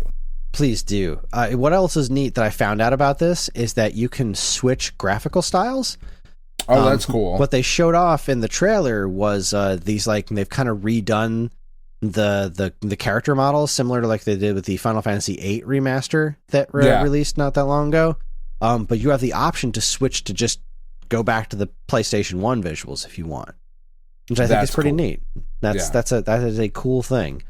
Yeah, man, the music in this, I saw this, watching this on a Nintendo Direct was just like kind of mind blowing to me, because this was one of those weird Blaster Master 2 type of situations for me, where like the original is one of my favorite games ever, and then the sequel didn't come to a Nintendo platform. And I was like, oh, Yeah. I don't know how to feel about this. So getting Chrono Cross on my Nintendo system is making me really happy. What's making me like itchy is that nobody has announced any sort of physical version for this yet. Seems like a huge missed opportunity. I can't imagine that's going to stay that way. Even Final Fantasy VII, got a physical cart for Switch. This is the kind of thing. It feels like a limited run games kind of thing. Or at the very least, a Japanese one. Like, even the PlayStation trailer specifically said coming digitally on April 7th. So, like, PS4 and Switch, there's been no talk of a physical edition yet, but I have to hope that there's going to be one. And if I have to wait a little bit longer to get it, I will. But good gravy, do I want this game. That was very exciting to me. All right. Next up. This game, I swear to God, this game looks way better than it has any fucking right to. Every new trailer has gotten me more hyped for this game. It just looks so good. March 25th, we are getting Kirby and the Forgotten Land. This new trailer. Yeah. I cracked my shit up. I don't even know, man. I want to play this game, and you know how I feel about Kirby. And how much I don't like Kirby games. But I'm so fucking curious.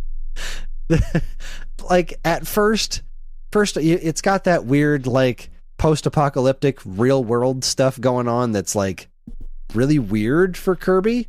Yeah. But it still looked like it just played like a Kirby game in 3D, which is cool. But this introduced mouthful mode. Yeah. Which is really disturbing Very. And hysterical. And something that I noticed is that the only things... Because, like, all right, mouthful mode makes a degree of... It doesn't really make sense because Kirby could swallow anything. Kirby swallows things bigger than him all the time. But it looks like this works only on things that are, like, real-world things. Yeah. And so, like, none of the weird Cars fantasy and traffic stuff... cones and shit. Yeah, all the fantasy stuff Kirby just eats just like the fantasy stuff that he always does. But when there's like a realistic car in front of him, he just creepily stretches around it. His legs are hanging off the back and you're a Kirby car. And he's just driving around. You just drive around in an old VW as Kirby. Yeah. It's fucking amazing. It turns into a vending machine and like a lift. I'm so stoked for this game. Yeah, I don't even know. But just visually speaking, it looks very good. Like, this is looking on par with Mario Odyssey. Like, I'm pretty excited about this game. I hope it's as good as it looks. I hope it doesn't disappoint me like Star Allies did. Because I haven't properly loved a Kirby game in a long time. And just to make sure I wasn't crazy, I went back to Kirby's Adventure on NES like last month and played through like half of it.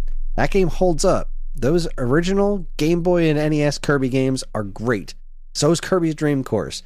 Kirby Superstar has a lot of great stuff in it too. It's not my favorite thing in the world, but I do think it's pretty neat. But yeah. I'm ready to properly love a Kirby game again. So March 25th.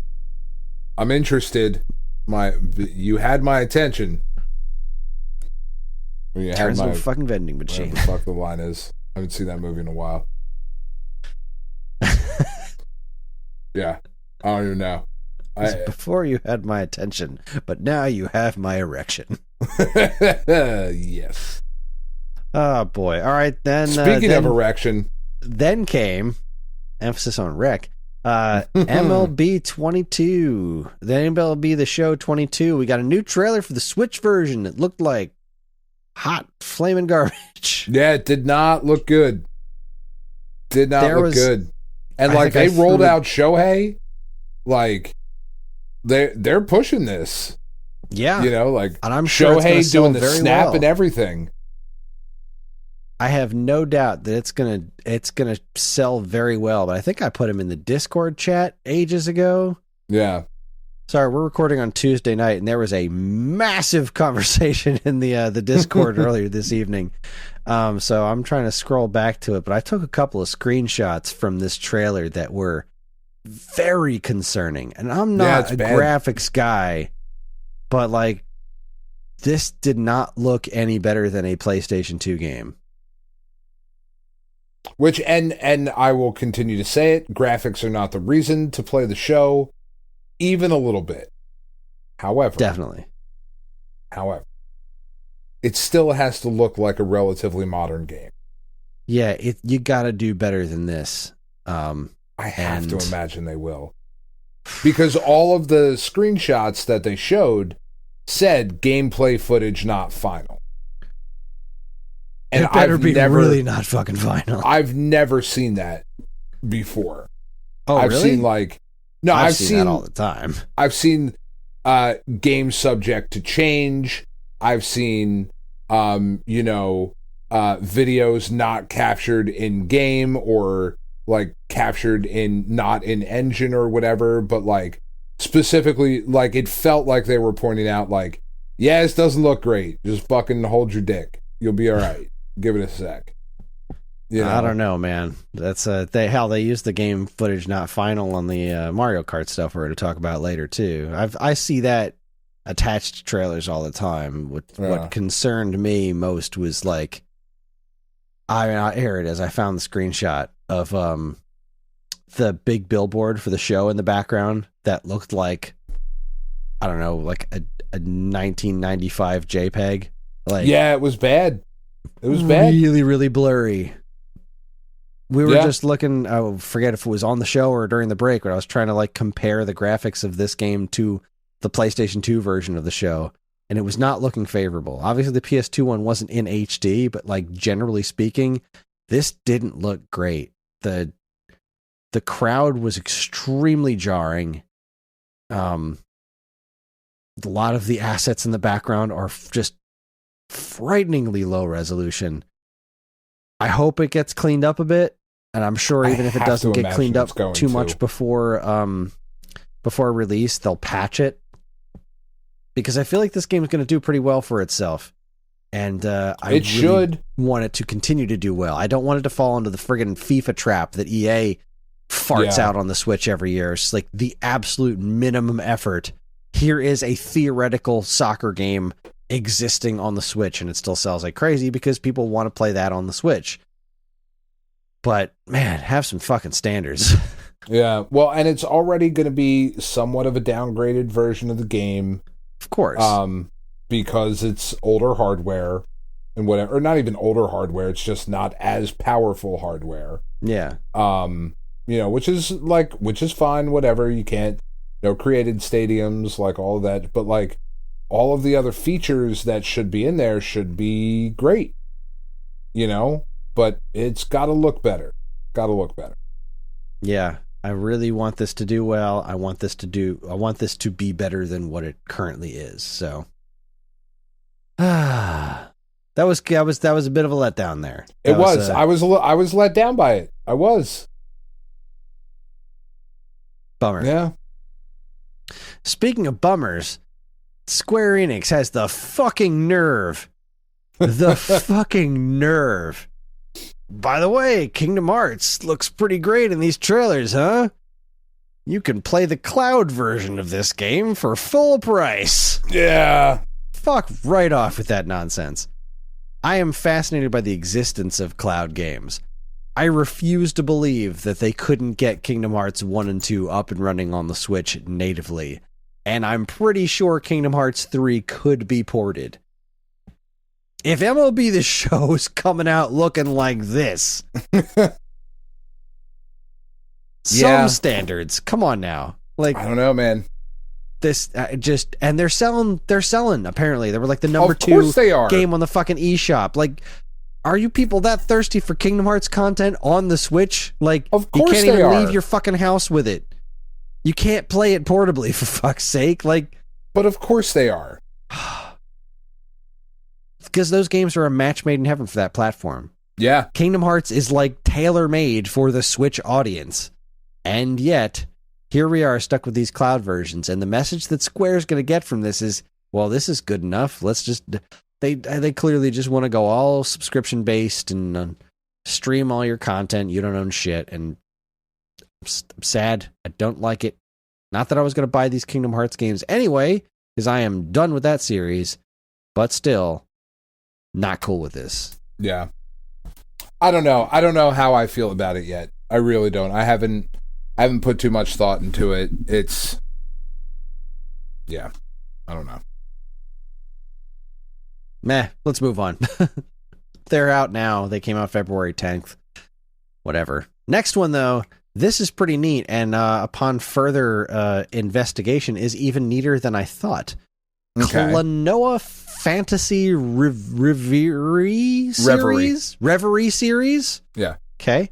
This is coming out July 8th, 2022. This is Klonoa 1 and 2 remasters. That's really cool. I really like the Klonoa games. I really want to, because I've never really spent any time with them besides that Game Boy Advance game that we played on the show. And I liked that. That was pretty good. Yeah, I enjoy the Klonoa games. I think they're fun. I think they're cute. They're clever. My daughter was very, very excited about these. She was like, well, that's the cutest fucking thing I've ever seen. Have to have that. And I was like, yeah, for real, right? And they really play good. Well. They're charming. Yeah, Klonoa's great. This is getting a physical release. It is coming out on, looks like everything. I see Xbox Series, Xbox One and Series, Switch, PS4, and PS5. They're all getting physical releases, which is really cool. But what fascinated me about this is that when I watched the trailer, I just assumed that this is that remake of for the first Klonoa that they did for Wii, and they upscaled it, and they're putting it here. But it's not. This is another remake. This is a remake of Klonoa. We're remaking the remake. Which is nuts. They're remaking the first game again and including the whole second game, which has been remastered. That's kind of nuts. Yeah, that's pretty awesome. And these are they're really good games. They're really good, really solid, fun, platformers. They're clever. Yeah, I think this is going to do really, really well. I hope it does, because this series has been begging for mainstream success for a very long time, and I'm glad Namco hasn't let it go.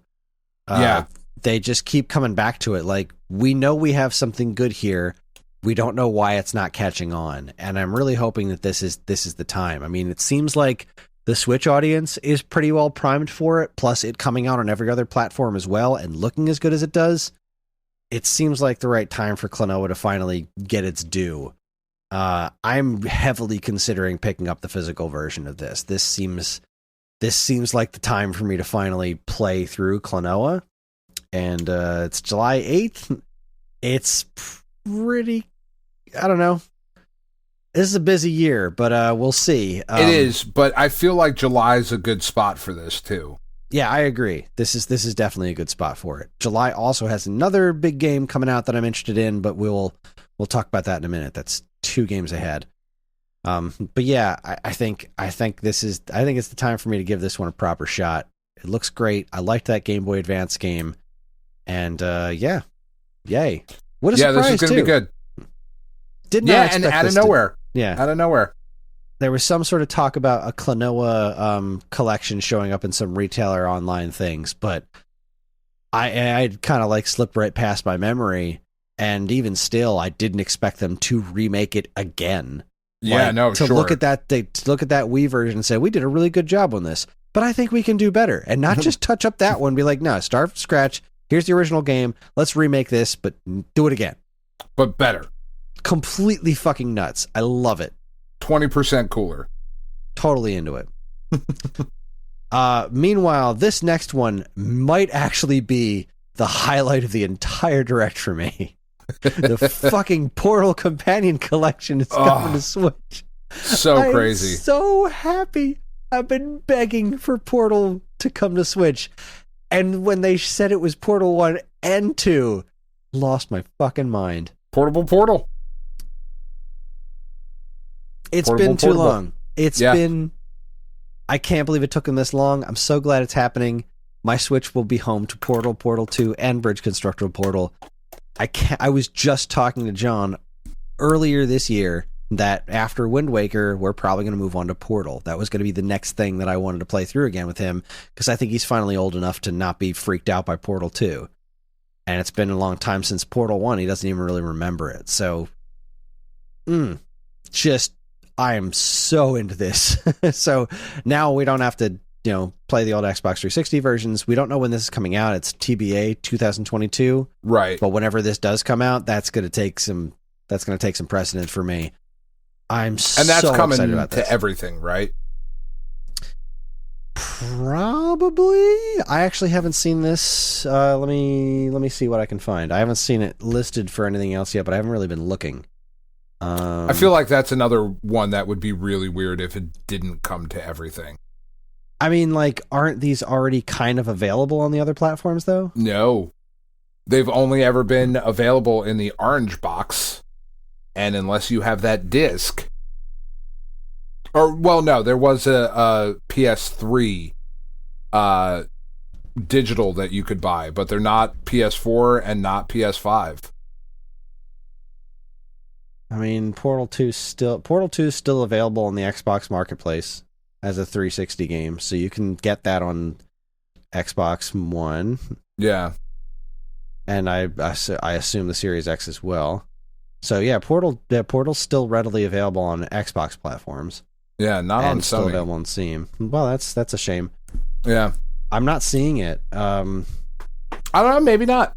Yeah, I'm only... Because this is the first time these are ever coming to a Nintendo platform, so... Right. Yeah, I mean, I guess I see how it makes sense that this wouldn't be coming to Xbox, because it's readily available. It's not like there's new content here, so... but, yeah. Hooray. I am that's so awesome. into this. And this was one that Karen was excited about. How could you not be? It's Portal 2.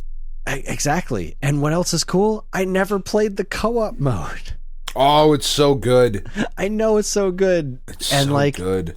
Karen never finished the first Portal because she couldn't get her head around the controls. And I'm hoping that she can this time. And even if she can't, maybe John can.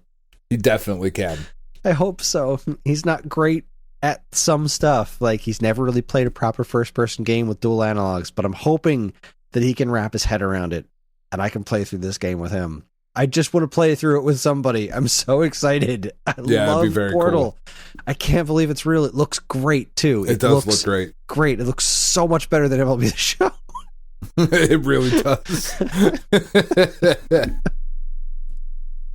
Oh, my God. That's just over the fucking moon. I can't believe... Anyway, moving on to the other thing that's coming out in July. This is another one that blew my freaking mind. Live Alive. Now I know how to pronounce it. I'm pretty excited about this. I've never known how to pronounce this game. It's Live Alive, yeah. It's Live Alive. I always thought it was Live Alive or whatever, Live Alive, whatever. Live Alive. That's Live Alive. Now we know. Work, yeah. It's coming July 22nd, and it's a friggin' the HD 2D thing that they've been doing. Which I really like. Oh, I like it. I like it for certain things, and this is one of them. This is one of the things that's been kind of sort of on my radar for the last couple of years. I only really learned about it recently. I kind of had a passing knowledge of it in the past, but never really...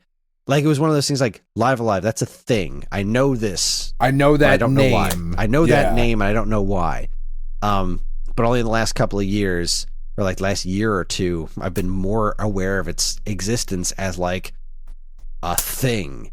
And this remake looks nuts. It looks really cool. And from what I've come to understand, the game isn't super long, and it plays out as kind of like a series of shorter RPGs. Which is cool. Right up my alley. It seems manageable. Yeah. Oh boy, this looks great. Keep it up with these HD 2D things. Keep up that shit. Yeah, I'm into it. That is a great look. This one looks really cool. Yeah, and it's first time it's getting localized. Yeah, the big hairy deal. You hear that, Nintendo? Make Mother 3. Localize that fucking game, you assholes. Never. God, did you see, quick side tangent, did you see that video that somebody put up a couple of days ago of a theoretical this is what a remake of Mother 3 should look like. Did you see that video? I mean, that's irresponsible to do that to people. I mean, good Lord. It looks like claymation, and that's what you do. Yeah. Please. Pretty please. Yeah. With all the sugar on top. That was not nice. Looks beautiful. So, yeah. Live Alive. Yeah, I'm pretty excited about it. I'm doing pretty good at this point, right? Yeah. I'm pretty happy about this direct so far.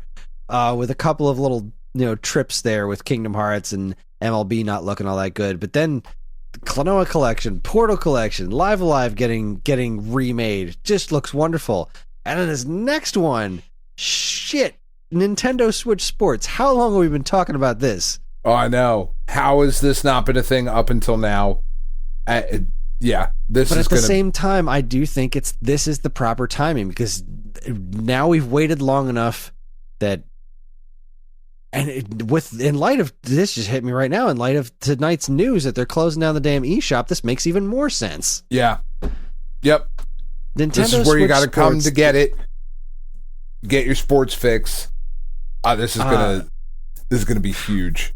I sure hope so. As long as the bowling works as well as it did, as long as the bowling and the tennis work as well as they did on the Wii U and the Wii, then all that matters. I have a couple of concerns with the visuals. The fact that they're not throwing Mii's up there. Katie was so upset. She was like, "Are we getting Mii's back? Please get Mii's back." And then they showed the Mii's, and it looked freaky as hell on the giant, realistically proportioned bodies, but that's fine. Sure, whatever, man. As long as we can do the faces. But, the Mii's were a lot of this game's identity. So without having the word Wii in the title, I don't know how well they're going to do at marketing this, but then again, who knows? That's not my job. I'm sure Nintendo knows what they're doing. I feel like it's going to be just fine. The physical version that comes with the leg strap is fucking wild. They're doing a soccer thing with the leg strap. This was the second game that Karen was super excited about, because we still play Wii Sports. Yeah. That's part of our regular rotation for family night. We just played it last week. We did another bout of Wii bowling. I was somewhat disturbed by the lack of 100-pin bowling. That doesn't mean it's not in the game. It just means they didn't show it in the trailer, but that's a pretty important chunk for me personally. Yeah. But still, having a new iteration of Wii Sports bowling, the tennis, they said golf is coming in an update in I think the fall. So that leaves the door open for more sports to get brought in from the previous games. What is it? It's baseball and tennis from the original Wii Sports, and then the sword fighting from Wii Sports Resort, and then new stuff, volleyball, soccer, and badminton. Karen's a huge fan of badminton, so she was over the moon about that. I think this looks great. Yeah, I mean, as long as bowling and tennis work the way that they always have, this is going to be killer. Yeah, I haven't had as much luck with the Joy-Cons properly replicating the motion controls of a Wii remote. Yeah, but I'm starting to learn that has a lot more to do with the interference from my fucking Comcast router than anything else in the world. But still, this was a big fat win. I think it's only going to be $50 physical and $40 digital. Yeah, that's great. And this seems like I'm so torn about what to do about this. As a collecting whore, I want this physically. Sure, but in the interest of it both being not made of money. I mean, you kind of are, though. I really am not. I should have bought Clubhouse Games and Big Brain Academy digital, because we would play them more if I did. Right. They were the kind of thing that I would jump in and play 5 minutes of if I didn't have to get up, get the cartridge, and put it in. But that, if I only have 5 or 6 minutes, that's 1 or 2 of those minutes getting the game in there. Yeah. It's annoying. Like, on one hand, yes, it is me being lazy, but on the other hand, it's like, I only have this much time, and a percentage of it is going to have to be me getting up, taking the old game out, putting the new game in. You know, for something this quick and casual, I'll just play Picross. But Right. I would probably play those other two games more if that weren't the case. And I should have bought those digitally, so I probably should buy this one digitally too. 100%. I already have the damn leg strap, so it's not like that's getting in my way. I have Yeah. 3 of those things in the house because we all play Ring Fit. So that's potentially a huge thing for the Switch. If they market this right, if they try to capture that Wii Sports audience again with Switch Sports, do some sort of bundle deal or whatever, I don't know. I could see that potentially taking off again. Yeah, no, I mean, think granted, it could be they have absolutely huge. They have to go up against Cornhole on the Amico. I mean, you raise a very good point, Chris. I mean, Because we know gonna come out.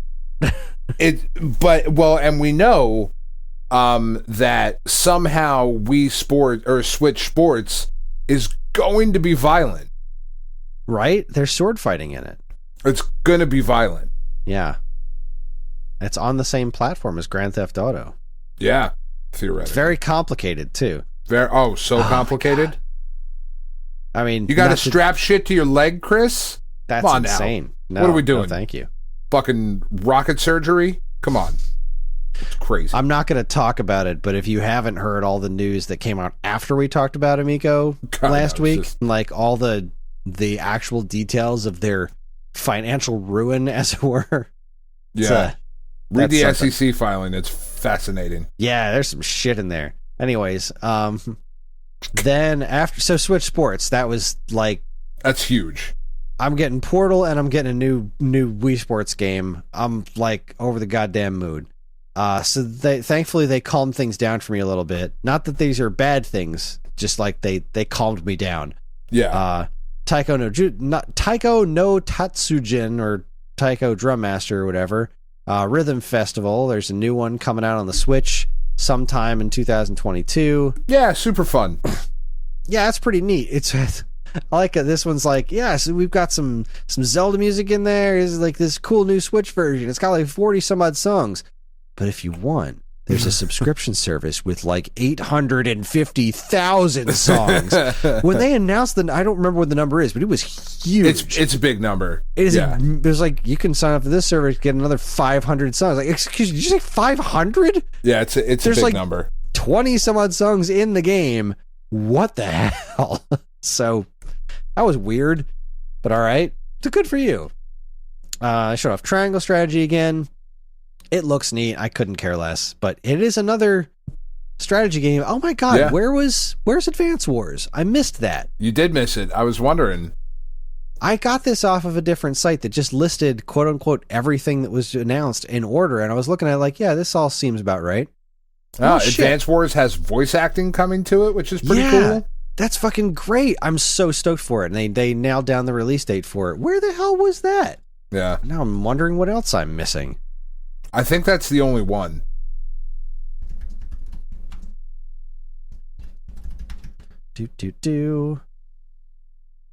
Now see, this is the biggest announcements. I want everything here. Kotaku, everything shown. Fire Emblem, No Man's Sky, Strikers, Chrono Cross, Wii Sports. No, this is completely out of order.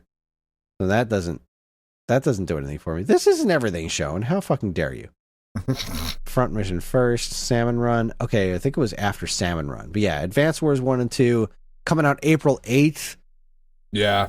I haven't looked at a comparison, but I felt like it looked better this time. I don't know. The addition of voice acting is fucking cool. I am so cool. into this. Yeah, it's going to be great. It's going to be great. But that's Front Mission, Advance Wars, Triangle Strategy, and wasn't there another one? I don't know. Yeah. That's enough. So strategy game. If you like strategy games, you're going to be busy this year. Yeah, Advance Wars looks great. I'm so excited about that game. It looks really freaking good. It's got delicious personality. The box art looks great. Sign me the hell up. Yeah, it does. That looks really, really fun. And triangle strategy. It's got a demo that goes to like the first 3 chunks of the game that your save file will carry on. Like, okay, we get it. I don't think this is helping you. It's not hurting you. It's just like, right. Release the game already. Stop it.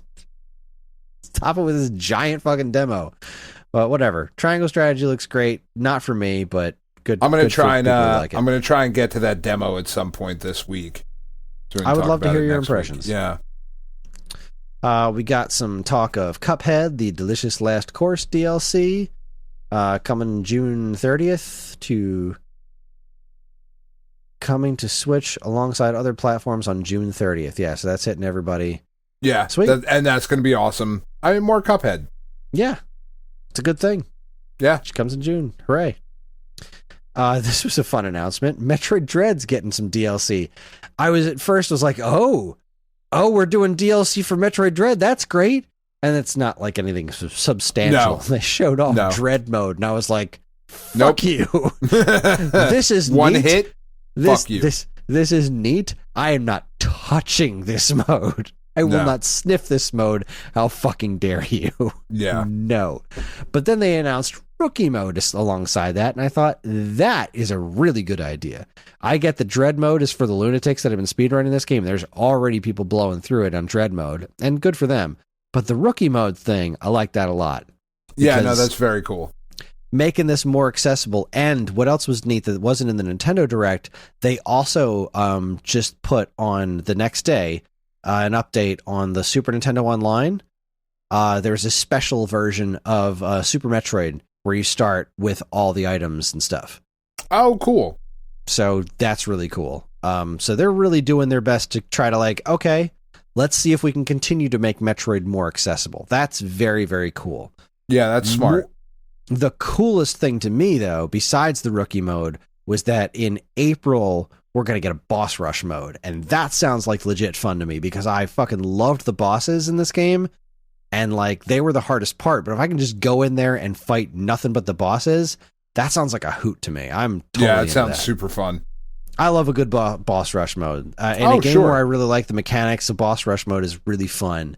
And because there's no stakes, it's not like I'm trying to like learn the story or unlock anything. It's just like you're just trying to go in there and blast through some interesting boss fights. Exactly, and that sounds super fun. They were some of my favorite parts of the game, were the boss battles. So, yay, very happy. Next up is an announcement that again makes a little bit more sense in light of today's news that they're closing down the eShops. But finally, I mean, it was 2/3 of a cock tease here, but finally, Earthbound coming to Nintendo Switch Online same day, and they doubled it up with the one that really excited me, Earthbound Beginnings, coming to Nintendo Switch Online. This one in particular was a real excitement to me because Earthbound Beginnings was only released on Wii U, and Wii U's NES emulation is fucking trash. It's putrid, and I really didn't want to play this game on the Wii U, so I didn't buy it. I wanted to. Right. I really wanted to because I liked Earthbound a lot, but I couldn't bring myself to play through this game that way. I hated playing NES games on the Wii U. It was just awful. But since they both came out, one, the Earthbound Beginnings NES box art they came up with is hilariously awful. I mean, it looks terrible. I don't know what the hell they were thinking with that. But the game itself looks great. It looks wonderful. I booted it up and I played the beginning of it. I named my characters. I looked online to find out what their quote unquote official names are. I started up the game. I was attacked by, what the heck was I attacked by? I think like a lamp. Yeah, like I woke up in my bedroom and then right a lamp attacked me and I beat it up and I said, okay, I could play this. And then I learned a lot more about it. Like maybe I shouldn't try and actually go through this whole game because it involves a lot of grinding. It's got some problems, but it is the prequel to Earthbound. It's got a lot of really good stuff in there too. And the music is really nice. So I don't know. I'm into this. I love the fact that these are available. I can't believe Mother 3 is just not anywhere, and that really bums me out. But it's so strange. But they it's finally... just intentionally shitty. I don't care. I don't know. I don't know. I want an official... I want a statement from Nintendo saying this is why it's never happening or whatever, but they'll never do that because then that would take our hope away. But regardless of the lack of Mother 3, the fact that Earthbound and Earthbound Beginnings are on Nintendo Switch Online is really, really wonderful. Yeah. It was great to have something else added to the Super NES and NES apps for a change. Because we've got, Majora's Mask is coming to N64 this month at some point too. So this kind of release schedule I can get behind. Yeah. Do something once a month. Give me something on these platforms once, but there's plenty of stuff out there that's not on these services yet. Like a fucking metric shit ton, and not even the hard to get stuff. There is stuff out there that you could easily license and get on these platforms today. Give us that drip feed a little bit once a month, do something, and just keep it alive instead of it going silent for like 4 or 5 months at a time and then dropping 3 games nobody cares about. Right. Super Jelly Boy or whatever it is, that's a neat-ish game, but I played it for about 10 minutes and said, well, that's cool, but I don't ever want to play this again. I don't ever need to do this again. Yeah. You want to release shit like that? Cool. Do it more often. You want to keep releasing weird shit that I want to play for 5 minutes? That's awesome. I love weird shit that's just forgotten. But do it more often. It's just not nearly enough. It's not. And it's knowing how much more stuff is out there that people have been begging for, like Earthbound, for example. It's just sitting there that Nintendo could drop on the service and make everybody happy, but anyway, they did. It's here. Earthbound and Earthbound Beginnings, both available now on Switch, and I'm happy about it. Yeah, I think I'm going to try and play through them. I think. Yeah, I really want to try to give Earthbound Beginnings more of a shot. I have been thoroughly warned about it, that it is a time suck because of a lot of random encounters that you can't skip and a lot of grinding, like a lot of it. So I don't know how long I'll stick with it, but I think I want to give it an honest to goodness try. And I would love to play through Earthbound again because I did it on Wii U, but I did it like months and months and months apart. And it felt like a real segmented experience. I'd like to try to play through it a little bit more compact. Yeah. And having a rewind feature is great. Yeah. No, it's so spoiled by the rewind feature.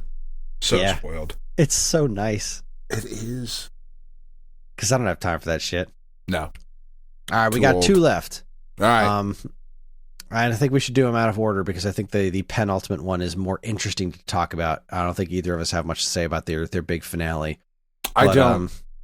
Xenoblade Chronicles 3 was announced. Yeah. I mean, that feels like a bigger deal than what I care about. Yeah. You know, or than how I feel about it, because I was like, oh, that's cool.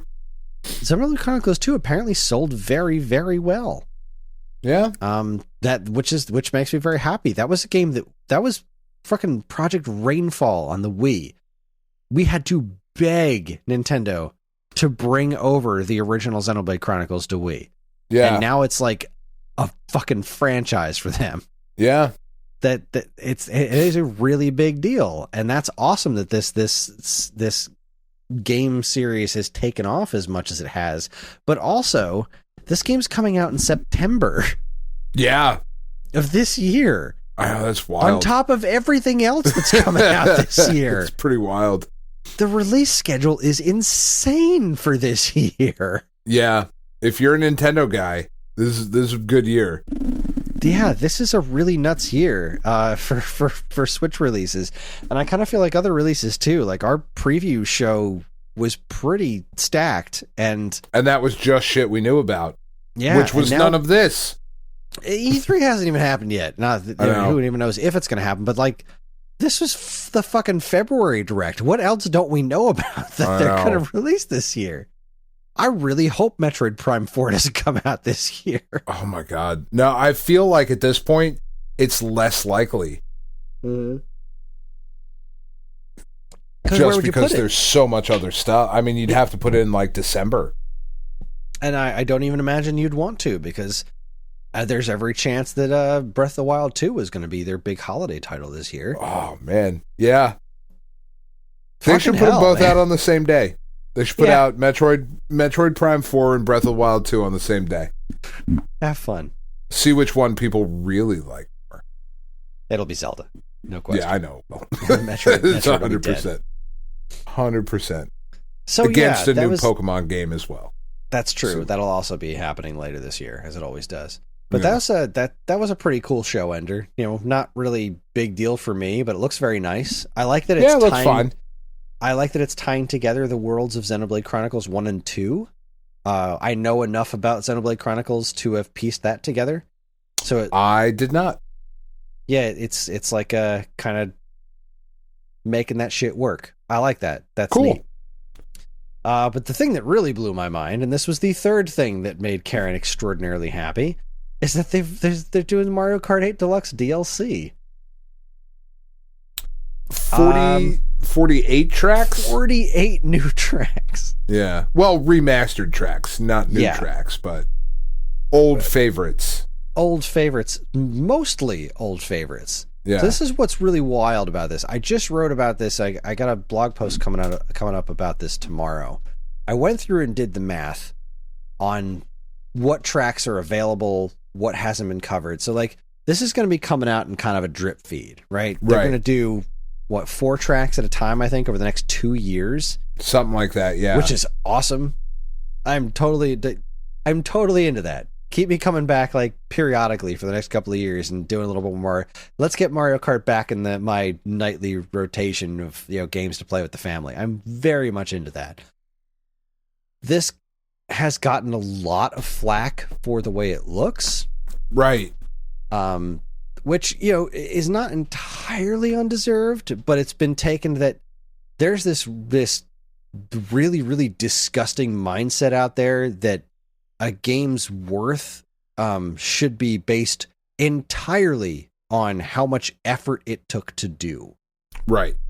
So like this is the same exact conversation we were having a month ago when somebody noticed in a trailer that they reused Aloy's jumping animation for the new Horizon game for like God jumping forbid. off of a cliff and turning around. It's the same thing. Fucking lazy deads. This game is fucking trash. You lazy devs. Yeah. And the fucking entitlement dripping out of that makes me, I just want to find them and kick them in the nuts. Like, yeah. Every shin should be kicked who's out there calling these people lazy. Like, let's look at this situation realistically. You are the president of Nintendo. You have the Switch, which is selling like fucking hotcakes, right? This system is still selling very well, and one of the reasons it's still selling very well is that you can actually get it on store shelves. Because you're using such old technology, the parts are not as hard to source as what everyone's using on the PlayStations and the Xboxes. Yeah. Switches are way easier to get than PS5s and Xbox Series X's. So you've got this good situation cooking for you right now. It is not really slowed down in the sales department. Shit's looking nice. You also have the inexplicable success of Mario Kart 8 Deluxe, which was a fucking Wii U port to begin with. Right. Now, if this game had slowed down, we probably would have seen Mario Kart 9 already. However, Mario Kart 8 Deluxe continues to sell like fucking crazy. Yeah. So it seems like every person who gets a Switch gets a copy of Mario Kart 8. Yeah. Which is nuts. So now, that is nuts. If you are president of Nintendo, what incentive is there to release Mario Kart 9 right now? You want to put the effort in?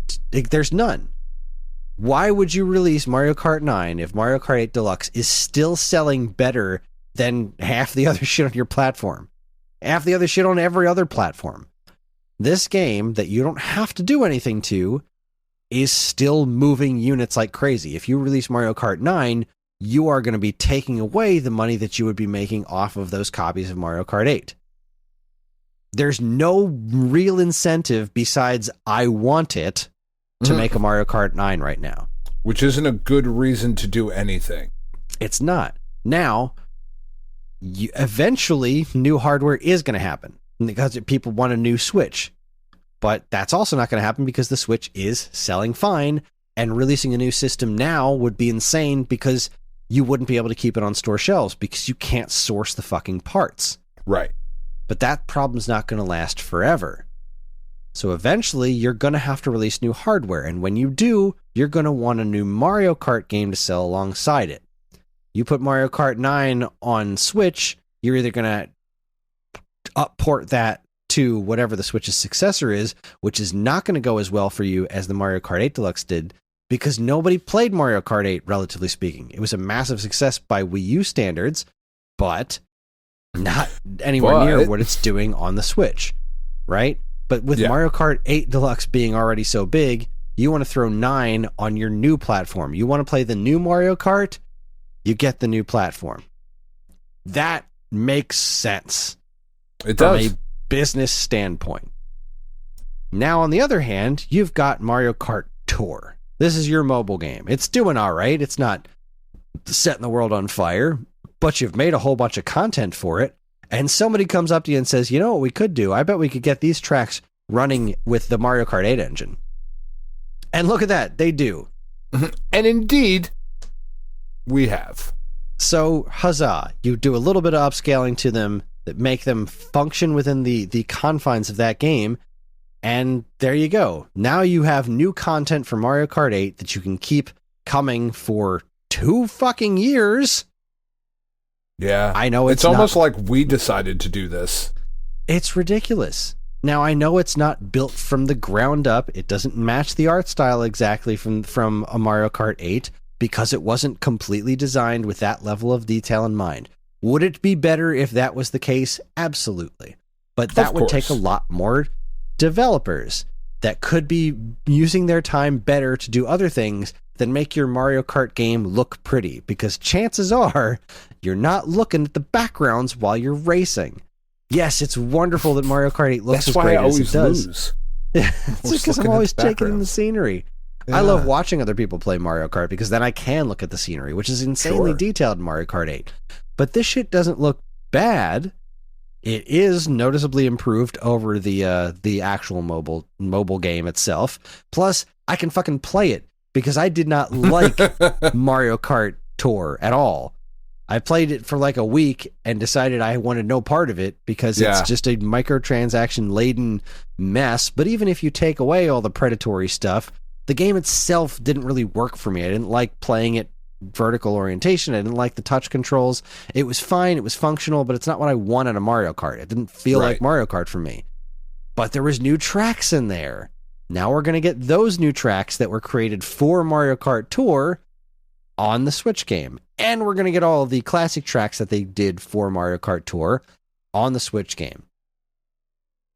I don't see what the problem is. Yeah. It's what, like $25 or something for effectively doubling your Mario Kart content? That's a pretty solid deal. Plus, if you have the expansion pack, which you might and probably do, you possibly do. Either way, this is an enticement. This is an enticement to actually get the expansion pack, which is something that has been sort of lacking for a lot of people. Yeah. I think this is a great deal. I am totally into it. Since too. I have the expansion pack, I was considering canceling it because I don't really mess with the N64 games. Depending on whether or not they start giving me some good new Genesis games to play, I was considering canceling it for a little while because I wasn't going to jump into the Happy Home Designer thing. But now I'm definitely not because fuck it. Give me them Mario Kart 8 tracks. Keep that shit coming. The only issue that I have with it, I think it would be better if it was over a year. I think 2 years is too long for what they're doing. But I get it, and for all the reasons you just said, I get it. I still think a year would be better. Other than that, I get what you're saying. If it was less than 48 tracks, but that's still 24 tracks a year. It's pretty decent amount of content. I still think a year is better for that. 48 tracks is a lot. I get that, but whatever. At the end of the day, it's whatever. Yeah, it's gonna make me itch seeing it incomplete for so long, but whatever. Yeah. That's just such an insane amount of content. I'm so happy for it. And really, as long as I get my Delfino Square from the DS game, I'm good. All right, then. It hasn't been confirmed yet, but I want it to be one of the courses. And I also really want, I don't think it's going to happen, but I got my fingers crossed that it's not all going to just be stuff from Mario Kart Tour, because we've never seen any content from Mario Kart Arcade GP on a home console. Right. I would just love to see that. Now people are out there asking for new characters and stuff. I don't think that's going to happen because this is a low effort thing. This is a low effort, low price thing to entice people to play more of their Mario Kart 8 game, which is great. I just really want to see it happen. I don't think it's gonna, but I want it to. We'll see. We have no idea. We don't even know if this stuff's going to look this way. It might actually have some sort of vast visual improvement at some point. Who knows? It's certainly possible. Anything's possible. Nintendo's fucking nuts. We can't predict these guys. They're fucking out of their minds. Yeah. What a massive direct. That was pretty huge for a February direct, man. That was a lot of stuff, and a lot of stuff I care about, and a lot of money I don't have. Like, god damn it, my list of upcoming games was like really, really increased. It was already too big. Yeah. And now it's just absurd. For me, I'm looking at Mario Kart DLC on the 18th, Kirby on the 25th, March 18th and 25th, Chrono Cross on April 7th, Advance Wars the next day, April 8th, and then on April 29th, Nintendo Switch Sports. Then I got a little breathing room until June, theoretically, for Mario Strikers June 10th, Cuphead is June 30th, Klonoa's July 8th, Live Alive's July 22nd, and then this stuff without dates. Pac-Man Museum, Blossom Tales 2, Bayonetta 3, Hatch Tales, Sea of Stars, Shovel Knight Dig, Portal Collection, Splatoon 3, Shredder's Revenge, Breath of the Wild 2. You know what? Take your time on Silk Song. I don't need it this year. I'm booked. We're good. Release it next year. Silk Song and Prime 4, hold off. Even if you were going to release them this year. No. Keep them for now. Let them bake. Good. I'm full. Thanks, guys. I'm driving. I'm good. That's just the shit I know about. That's nuts. It's crazy, dude. It really, really is. It's really absurd. Well, speaking of absurd, it's late and we're old, and that was a lot of fun. Some of us have to get up at 6. Yeah. Boo. I go 6:05. I give myself that extra 5 minutes. My fucking alarm goes off at 6:05. It's like, I can handle... Give me 5 more minutes of sleep. Just baked right in. I always wake up at 6 anyway, then sit in bed for 5 minutes waiting for my alarm to go off. Yep. I'm just angry. Yeah. I'm with you. I should be sleeping right now. I should be asleep. This is these are minutes that I'm wasting. Ugh. Anyway, that's our show. Thanks for listening, everybody. Join us next week when Dan and I will be once again hitting the 10, 20, 30, 40, followed by our 400th episode Trivia Spectacular. It's going to be spectacular. I started working on the trivia questions. I'm very happy about it. I'm very excited. All right. We're on most social media platforms, and if you want to get in touch with us, we aren't very difficult to find. Yes, we are on most social media platforms. We are definitely back on... We disappeared off Spotify for a little while. Like, all our podcasts disappeared for a little bit, and it was weird because, like, we tweaked something on the back end for like a half an hour, and then they disappeared for like a week. So, but everything should be back to normal anyway. All it takes is a quick look at our show notes, and you'll see links to our social media accounts, as well as all manner of other fun stuff, like a link to our namesake, StoneAgeGamer.com, the Geekade Patreon, which helps keep this show running week after week, and more useful links than you can shake a joystick at. This show's theme song, Squared Roots, was written by Banjo Guy Ollie. You can learn all about his wonderful music and more by following the link to his YouTube channel, also in the show notes. And finally, as always, we'd like to thank our intrepid editor, Evan, for making the show listenable for all you folks. We'd like to thank all you folks for listening in the first place. Thanks again, everybody. On behalf of Dan and myself, keep playing games.